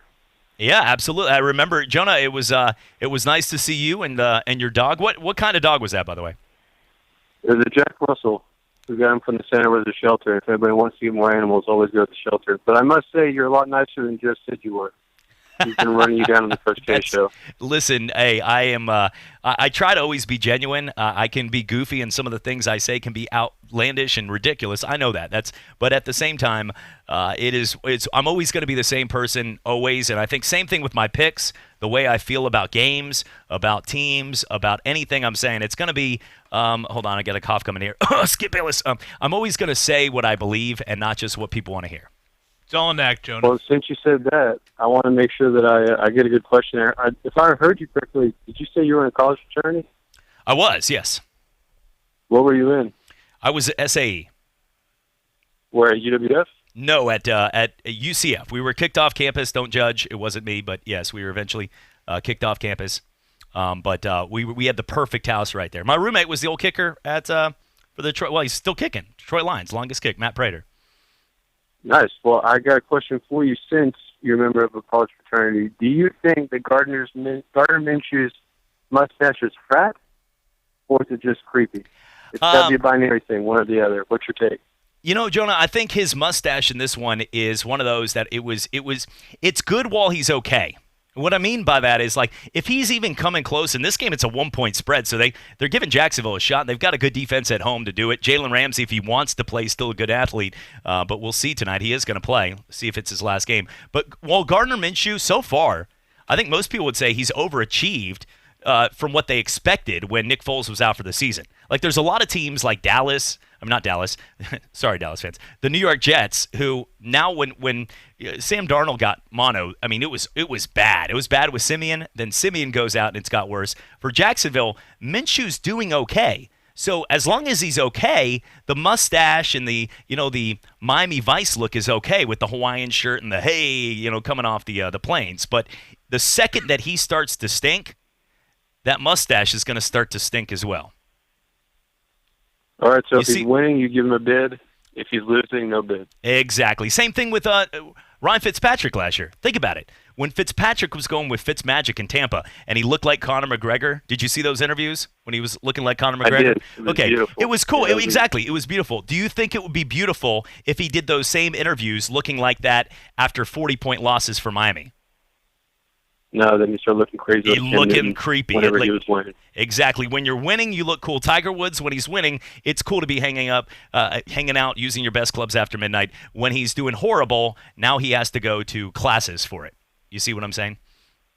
Yeah, makes total sense. I appreciate your insight, Chad, man. I don't want to keep you long. Don't take it easy. Appreciate it, Jonah. Good to see him down there. Jonah was one of many people. We had a good crowd out there. I'm not just saying that because we had a number of fans and also a UCF one of our UCF alumni who was UCF veteran. UCF veteran. Yeah, really good guy. He knew his stuff, too. Oh, yeah, he was really good. And, he was awesome. He wanted to put a lemonade stand to help raise money for that buyout for Willie Taggart. Yeah, I mean, every Burger King in America would have a hard time at this point, raising the money to what people would look at as about $100 billion to get rid of a guy like that. That's what you have to put together in their minds. For $1, if we leave on $1, they would do it as well. But to what Jonah was talking about with the look and Gardner Minshew and stuff. Joe, you posted when he first. I think you were the one. We all, by the way, if you're on our ESPN Pensacola Facebook page, there is no method of one of those movies where there's a guy upstairs and air traffic controller it's like. Sitting on the couch, you're like, oh, that's a cool story, and I'll text Joe, you got this? And sometimes we both double post something, and then 2 seconds later, I'm like, yeah, take this one down. So we collectively work as a team, and one of the things is Gardner. I think you're the one that posted something on Minshew and that mustache. It's looking okay, but if they go south real quickly in this game, if they get beat 40-9 at home, which could happen, but if they get blown out, that mustache is not going to look too cool. Yeah, it's like Jim Tressel in the sweater vest. When he was 11-1 and winning national titles. I mean, really, really classy look. But when you're getting blitzed by Florida and LSU, it's like, time to change the look up, Jimmy. Dave Wanstead, when Wanstead had the stash in the leather jacket back in the day, it was cool. But if Gardner Minshew, I think his status as a legend is already been solidified regardless of what he does. Just because, the fact that he is in this position coming out of Washington State as a 6th-round pick, but, if you're going to look like that coming off of an airplane, Let's get for the people here, we'll get this close. Let's get that a close I actually up there. send a bunch of stuff out to television, but I'm not sure if this is doing the justice here. But, that is absolutely. This guy, he's embracing, playing a Mark Wahlberg character in Boogie Nights. This guy is not. There's a difference between, having a stash where people are like, oh, look at that, compared to looking apart like Disco Dan from some kind of show where you're about to be walking around dancing with somebody in a poodle dress. That's the things he does. That's over the top right there. And like I said, that's a cool look if you're winning. If you're losing, sort of a moron look. You know what I'm saying? Hey, because the tension's here. The attention's fine when you're okay. Second, you start to stink. It's like Cam Newton right now. Cam Newton, if he would have looked like Mary Poppins or your grandmother with the Big Bad Wolf. Or Bruno Mars album. If he was looking like that, getting off the plane after the victory that Auburn had against Oregon in the national title, I think people would have been like, Cam! Now he just looks like an injured old Cam Newton looking like Mary Poppins. And you want to feel bad for a guy that gets hurt, but because he got hurt and left the game there. But think about it this way. He was hurt and couldn't play for the team, and they lose to the Tampa Bay Buccaneers on national TV at home. This is last week's Thursday Night Football game. Yeah. So he can't play football anymore, but he had enough strength and energy to go back to the locker room and dress like a cartoon character out of a grandmother movie like Mary Poppins and get back out there. So he clearly thought this one through. When I'm in pain, that day when my toe, which it looks like now it's just gout. I got an old man syndrome. I'm getting just breaking down at the seams here. But when I had that, I thought I couldn't walk. I wasn't honey, call I need help. Can you get me my nice shirt there with the flowers on the collar and flip over the one button? Like, none of that. I was like, I think I was dressed. I was glad I didn't just wear my boxers so I could get to the place. I didn't wear shoes, literally in the parking lot. Shards of glass could be in my foot still. It did not matter. I didn't care of what I looked like at that point. And I hope anybody dealing with a serious injury would not care at that point. But think about that. I mean, I know those are things that only my mind thinks of, but he was hurt to where he couldn't walk almost, and he came back and dressed like a guy that is the most ridiculous-looking outfit you possibly could look like in the history of the world. And I'm not judging people's – you can dress however you want. I'm living in the South where people, it's more button-up, croquis, collar, vineyard vines, polo, and I'll wear sometimes like silk shirts with the open buttons. I don't care, but this is not actually what a human should dress like. This is what you do to a doll as a 3-year-old when you're building things. Now, I mean, let me ask you this: what is the one that they do, not Hard Knocks, but the one that's on Amazon Prime? Read it. Cam Newton said, "It is time for me to look myself in the mirror." But do you know what I'm talking about? The show with the Carolina Panthers. I can actually give you some context. Prime, So whatever that one was called. I have a really good friend back in Tallahassee, and he loves the Panthers. So I watched it, just to have a little extra thing to talk about. And Cam Newton actually, before every game, has a personal stylist that comes into his house and picks out his outfit for whatever game it is.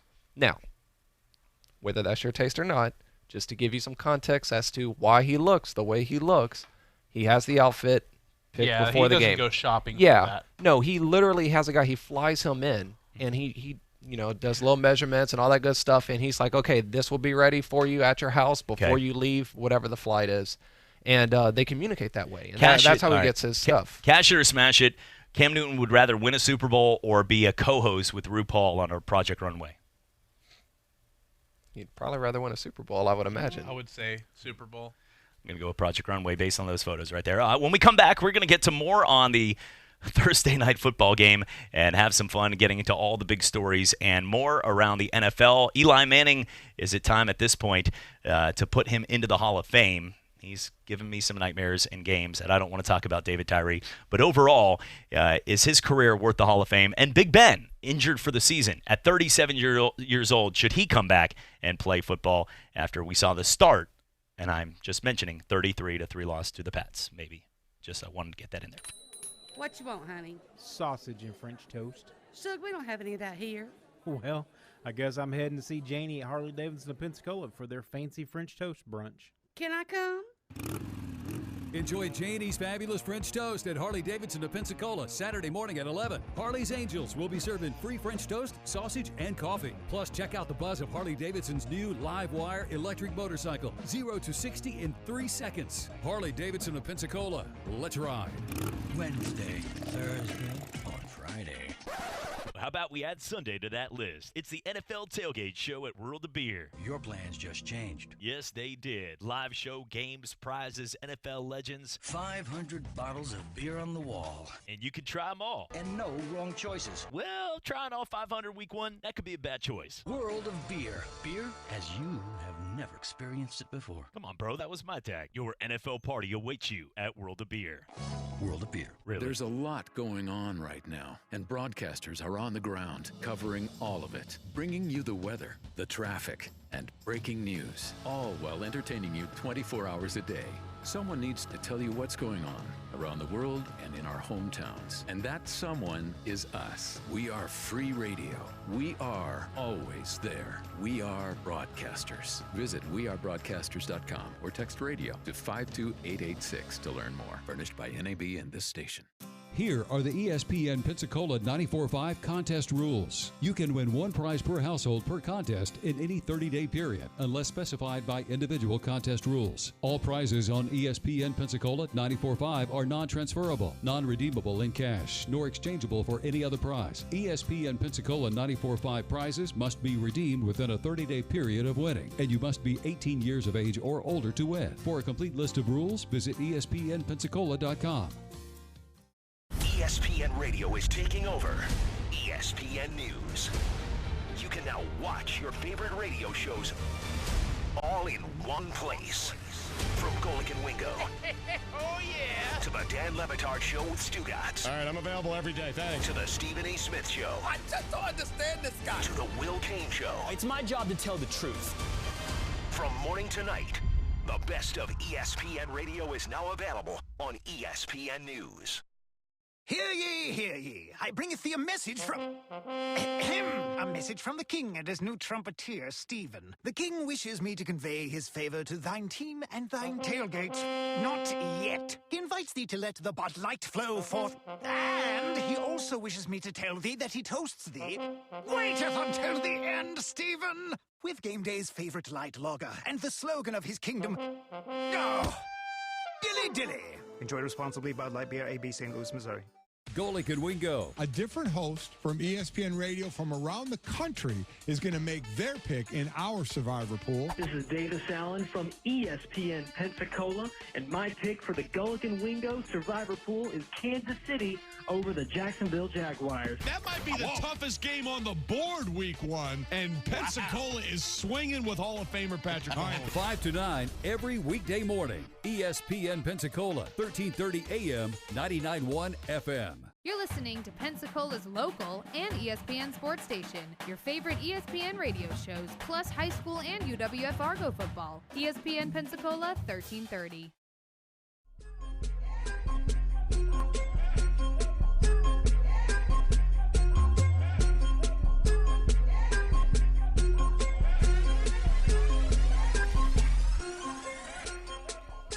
And welcome back. Sports Drive with you right here on ESPN Pensacola, 1330 AM, 99.1 FM. I feel like 70-year-old man waking up with bacon and eggs here.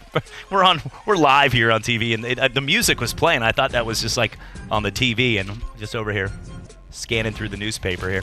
Got a lot to get to on today's show.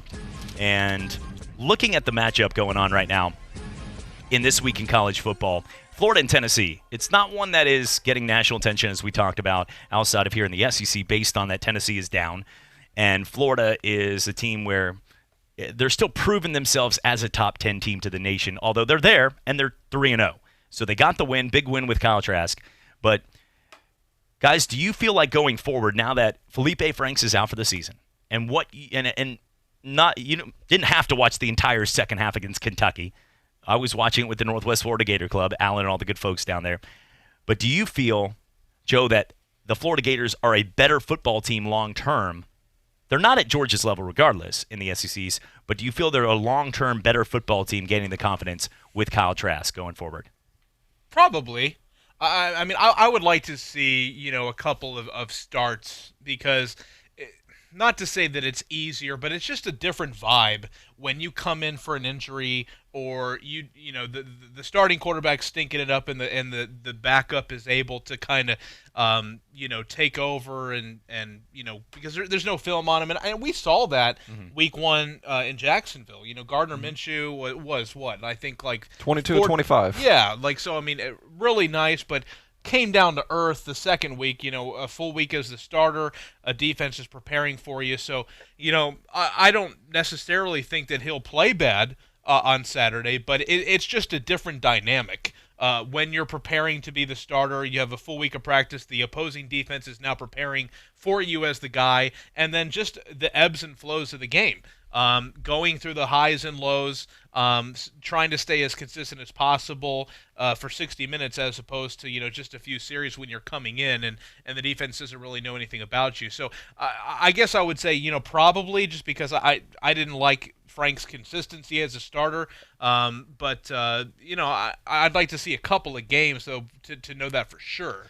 Eric, when you look right now, Florida's a team that they've got good athletes, but they never really put any of those teams like Kentucky, the Missouris they've lost through the last few years, but those teams back in the day that you expected Steve Spurrier and Urban Meyer teams to win by about 30 or 40. Right. They might do that to Vanderbilt, but overall, they've had their problems with some of these teams. It's a 14.5-point spread. Now, Tennessee and Florida played in 10 matchups during the from the 1990s all the way up until 2000, right. And which makes sense. It's 10 years, but and 5 of those matchups, 5 of them were top 5 matchups between both teams. That's very impressive. it's not like that anymore.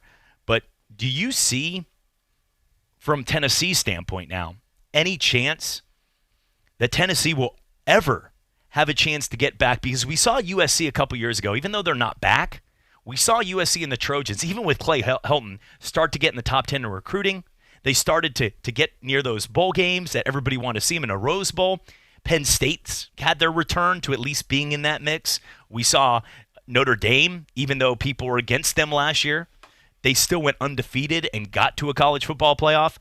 You see some of the blue bloods like Texas returning, but Tennessee seems to be the one blue blood, the one that's been a legend for so long, that isn't able to do that anymore. Yeah. I mean, you can go through every one of them, and they're not back. They're not 100% back, but a lot of these teams at least are getting into the path of the 10-2s, or their fan bases feel like they got a shot. Tennessee seems the one, if they get to a bowl game at 6-6, it would be an incredible year. And is there any chance for them, based on their recruiting, based on their area, based on the coaches that they've gotten, to ever be able to return? Ever's a long time, but are we going to see them in a very long time return to that mark? I can't see that happening in the foreseeable future. I mean, when you look at it, recruitment is getting easier from the aspect of more media attention. Everybody has huddles for all of their players in high school levels and things like that. So when you have multiple SEC teams, geographically speaking, where those athletes are, they're going to get first dibs. So I don't see them ever really having the athletes to compete first and foremost. And I also can't see them having a presentable and appealing situation where a coach wants to go out of his way to go take a position like that. You know, there's plenty of great coaches out there that are unemployed right now. Like Jack Del Rio's one of them, just to name that. He was actually interested in LSU before they hired Les Miles. But, you know, what I'm getting at is there's actually a lot of good coaches that you can go talk to if you needed to, you know, find a coach. But I don't see them wanting to step away from broadcasting or anything else they might be doing to take a position at Tennessee. Does that make sense? And I think that you know, for the schools that have the built-in advantages, Tennessee has some, not all. I think the only way that Tennessee gets back to the prominence that it enjoyed in the late 90s is they would have to have a historical generational coach where players want to – I mean, if Urban Meyer walked into Knoxville and said, I want the job, and he got it, I think that enough talented players would go play for him. Mm-hmm. There's only 2 or 3 of those in the country, and, you know, they're probably not getting them. Now, if they, you know, struck gold and, you know, maybe a guy like, you know – like an up-and-comer like Lincoln Riley or something? Or, well, you know – like a Scott Frost or the Matt Campbell at Iowa State, if he proves over time that he is what Urban Meyer was at Bowling Green in Utah, and they strike gold that way, you know, I could see that. But I mean, it's so, you know, statistically speaking, it's not likely that happens. But you know, it would take that kind of coach to get players to overcome the disadvantages that they do have when compared to the Alabama, the Georgias, Auburns, and, you know, teams like that.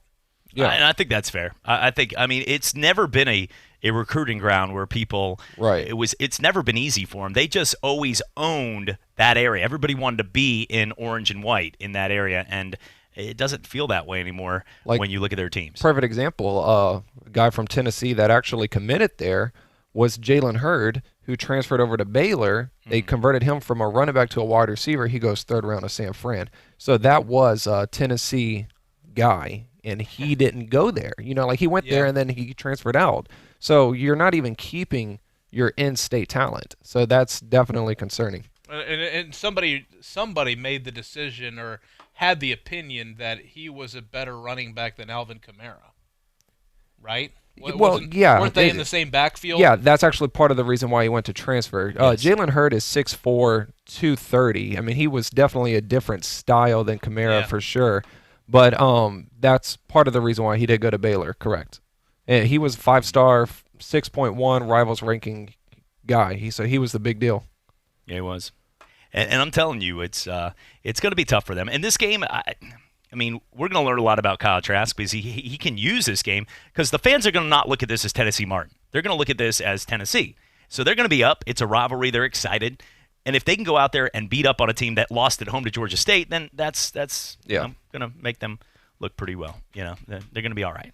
Hey, coming back for more, we're going to get to all the big games, including that Notre Dame and Georgia matchup, and also talk a little bit about the Auburn and Texas A&M matchup, a big week for both teams who are trying to prove that they're taking that next step to be competing with Alabama, and it looks like LSU this year for the West. It's all coming back right here on the Sports Drive.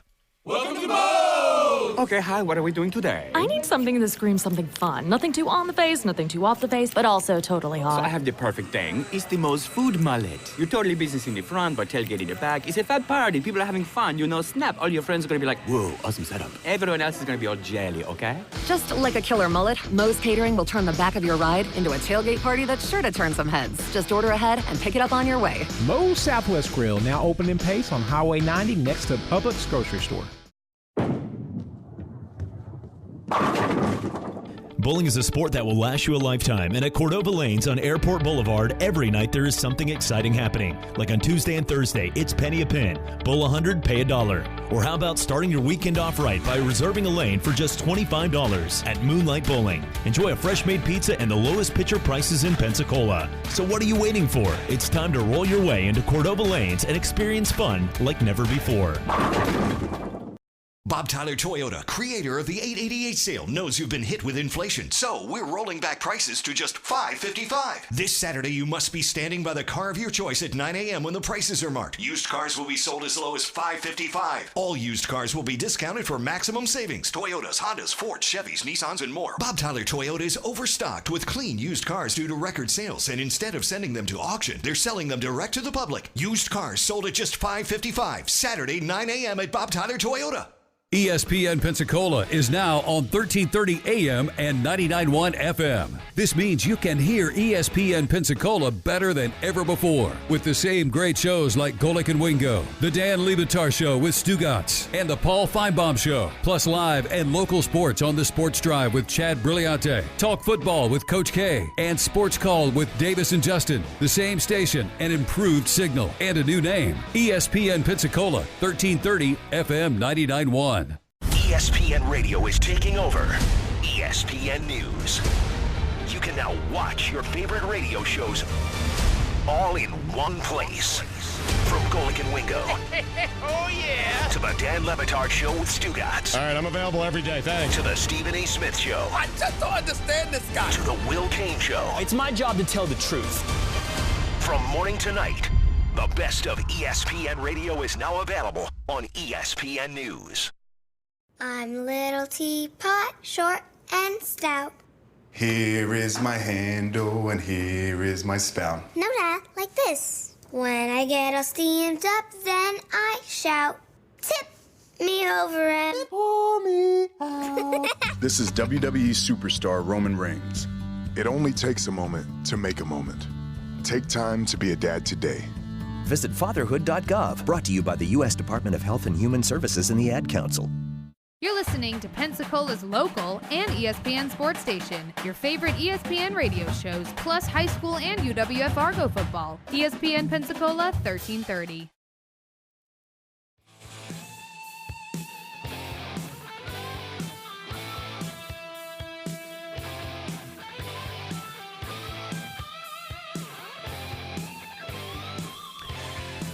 Welcome back here to Sports Drive on ESPN Pensacola, 1330 AM, 99.1 FM. Simulcast on Blab TV each and every night from 5 to 7 and replayed midnight to 2 a.m. It's been a fun day. We were out at Burger King earlier today for a remote. A lot of people stopping by, having some fun, Whopper Challenge and more. Had to add bacon and cheese to that one. As well, we also were out there at Washington High School as Jayla Roberts was awarded with SportsCenter's Top 10 Moments. It'll be aired on October 10th. I had a chance to MC the event alongside with Davis Allen, Eric Vadrine, the whole ESPN Pensacola group. We were out there and having some fun. And just really thanks again to Joe Williams, the athletic director, Principal Dr. Roberts, everybody out there that just made this happen, as well with ESPN National coming down. They painted the court. It looked sweet. And also Jayla for letting this moment happen with that game-winning half-court shot and a huge moment. So overall, it was a really awesome time. We had a blast and looking forward to doing something like that again soon. It looks like we might have an opportunity here to talk to do we have? No, we do not. No, we do not. But we do have we are going to choose the winner of the Florida State Seminole tickets coming up here. So we will get to that and give you an opportunity to win. We have a number of names, so we'll make that announcement coming up, and we'll give you a call. But each and every week, you have a chance to win some tickets to Florida State. And this week, they're taking on the Louisville Cardinals. So looking forward to that one. As Louisville, a team that they should win. Eric, when you look at this matchup, Louisville's a team where Florida State's had some problems. But I think what upsets a lot of people, and I've said this to a number of Florida State fans, talking to E.G. Green today, former Florida State standout receiver who made it to the NFL, part of those great teams with Bobby Bowden. He was down at Washington High School, one of the teachers down there. And I was saying, you look right now at Florida State, and what should upset the fans even more is that they're actually capable of being a lot better. Like last year, they were flat out terrible. It was Willie Taggart's first year. They were running like a chicken with their head cut off. They were making mistakes. It wasn't a good look. This year, the team has actually had the lead at halftime in big leads. One on the road against a top 25 opponent in Virginia. One against the good Boise State team, 31-13, and they've completely blown it. You blew it in the fourth quarter and lost. All three games going to the fourth quarter, they had the lead. That's even worse because you're giving your fans false hope. Like Dolphin fans aren't showing up this Sunday and being like, yeah, come on. They're like, all right, dude, who am I going to start in the fantasy week against my Dolphins? I'm going to go with the whole wide receiving core from Dallas. Let's go with this guy. It's a little different. So people accept it when you're really bad. People accept it. When you're expected to be a little better, that's when it hurts people. And I think that's what we're getting from this team. And for Florida State, they will win this game this week. It's not like this isn't a huge, mark my word here. They will win because Louisville's very bad. But they're not a good football team. Yeah. Florida State has athletes to be a lot better than they're showing.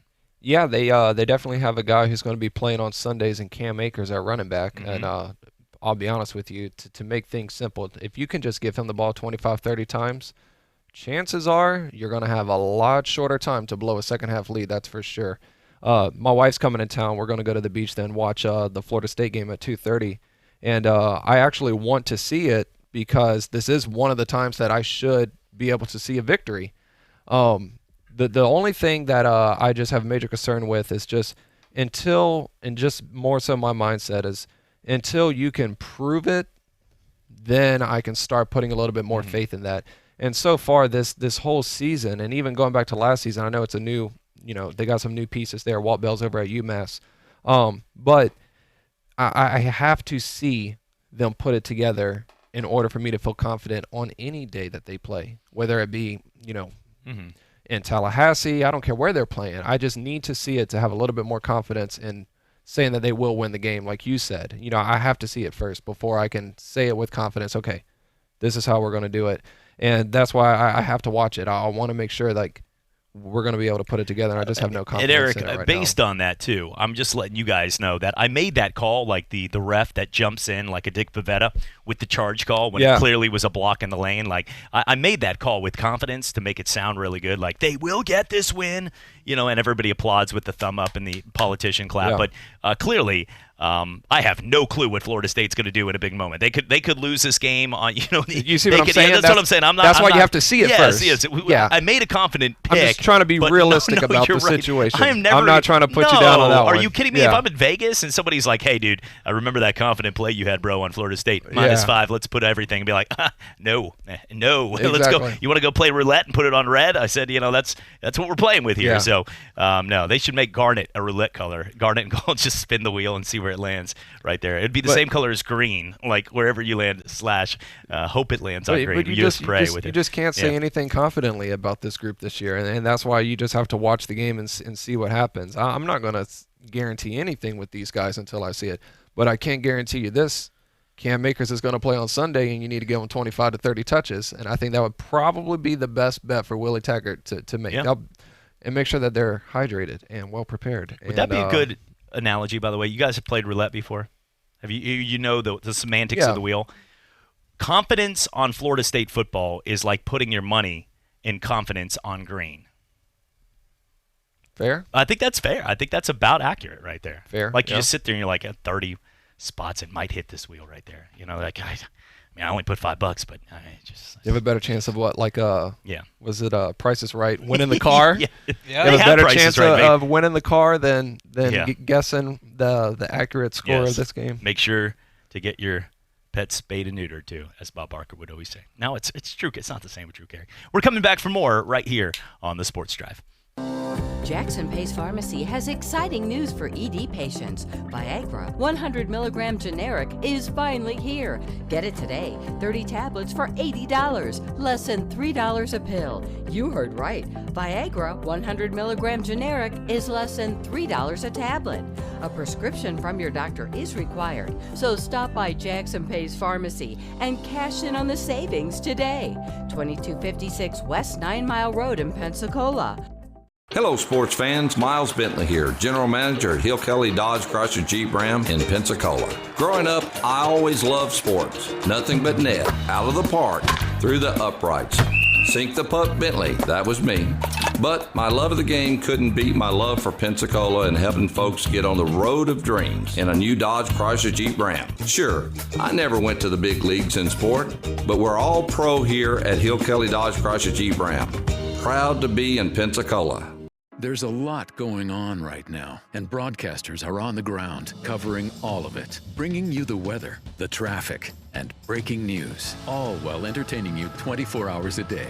Someone needs to tell you what's going on around the world and in our hometowns, and that someone is us. We are free radio. We are always there. We are broadcasters. Visit wearebroadcasters.com or text radio to 52886 to learn more. Furnished by NAB and this station. Hey there, I'm a glue stick, so I have one job. I glue kid stuff. So sorry for being jealous of Geico, who does a ton more, like give you 24/7 access to thousands of licensed agents. And Geico has been around for over 75 years and has a 97% customer satisfaction rating. While I've just got mediocre adhesive skills, Geico also has an award-winning mobile app.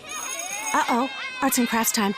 No eating the glue stick, Miss Lydia! Geico. Expect great savings and a whole lot more. What if people had a battery level icon? Like on your phone?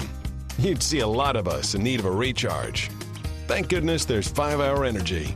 Because just one sugar-free, vitamin-packed 5-Hour Energy shot can get you all the way back to 100% fast. And isn't life better at 100%? 5-Hour Energy. Get back to 100%.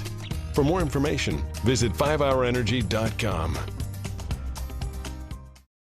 To give batters a different look, pitchers throw a changeup. Your idea of a different look is sunglasses. That's true. But La Quinta Inns and Suites is really taking the different look thing to a new level. Definitely a major league makeover, starting with a bolder, brighter lobby full of comfortable spaces to let you settle in. Or chill out in front of a big flat screen like Wingo would. Oh, you know it. It's a changing La Quinta look to help you get in the zone and look sharp when you hit that big meeting. Prepare to win at business with La Quinta Inns and Suites. Book now at LQ.com.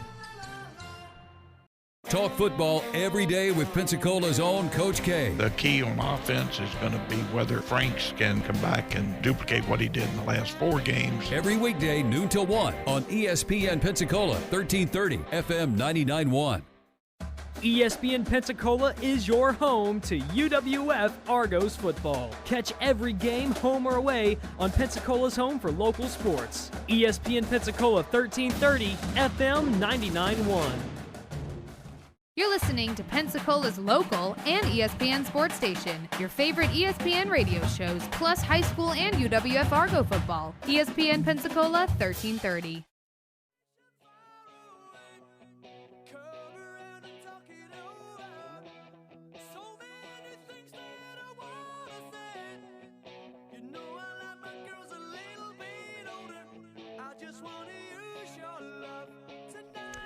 Welcome back. Sports Drive with you right here. Final segment. Voice is getting low. You can tell. It's getting I was going to say, like, it's sounding kind of weak right now, it's man. It's been... Call to the bullpen. This call to the bullpen brought to you by... Hey, the wife likes it. She says it sounds more like, one of those guys sitting under the chimney right there in the the fire and the smoke. But no, it's we've been doing a lot of. I had to yell out there on the mic. It was not loud, so I was screaming it's at not the those best kids. equipment for you. I was like, "Come on, Washington, walk, Booker T!" Like screaming, So we've been outside. It's taking some toll out. That wind out there. We're outside for about 6 hours today, setting some stuff up. So yeah, it's been a long day, but a good day, but a long day. I'm glad it's 6:53. And people are like, is there going to be any topics in this next 6 minutes for a segment? Yes. Yeah, let's get to some topics right now. One of the conversations I want to have is, we've been discussing it off the air, which is a good topic but Nick Saban talked about, if he had any really regrets, it would be, leaving LSU the way he did. Now, for Alabama fans out there, remember, when he says this, first off, you're like, roll tide. He wins a bunch of titles for us. We're good. He's not going there. Texas tried to throw literally probably a number like as many zeros and tell a guy to stop who's an oil tycoon. 10 million, like 10 mil a season. They could have given him. They would have given him any. I mean, if that's what we know of. That's on public record. I'm sure there was some old guy dying like a T. Boone Pickens kind of Oklahoma State guy that would have been like, his last wish is like, I got 7 kids, but I never really liked Randy, and I'm just going to give my will of my $2 billion to Nick Saban. Come on, horns, hook 'em. He could have happened. I know that's ridiculous, and why I have to sound like a guy's on hospice for that was a ridiculous call there. But overall, this $2 billion, like that moment, though, they could have thrown any number to get Nick Saban because they needed him. Everybody wanted to be like what Alabama was doing and just winning, felt like they were on the top, which they still are, even though Clemson's in the mix. Everybody always feels like it's boom or bust to go undefeated, and if they don't, it's a bust of a season. Everybody wants to feel like their team should be that way in a Power 5 conference, or wants to be that way, and Saban's done it. But when it comes down to it, it's not about, I regret being in Alabama.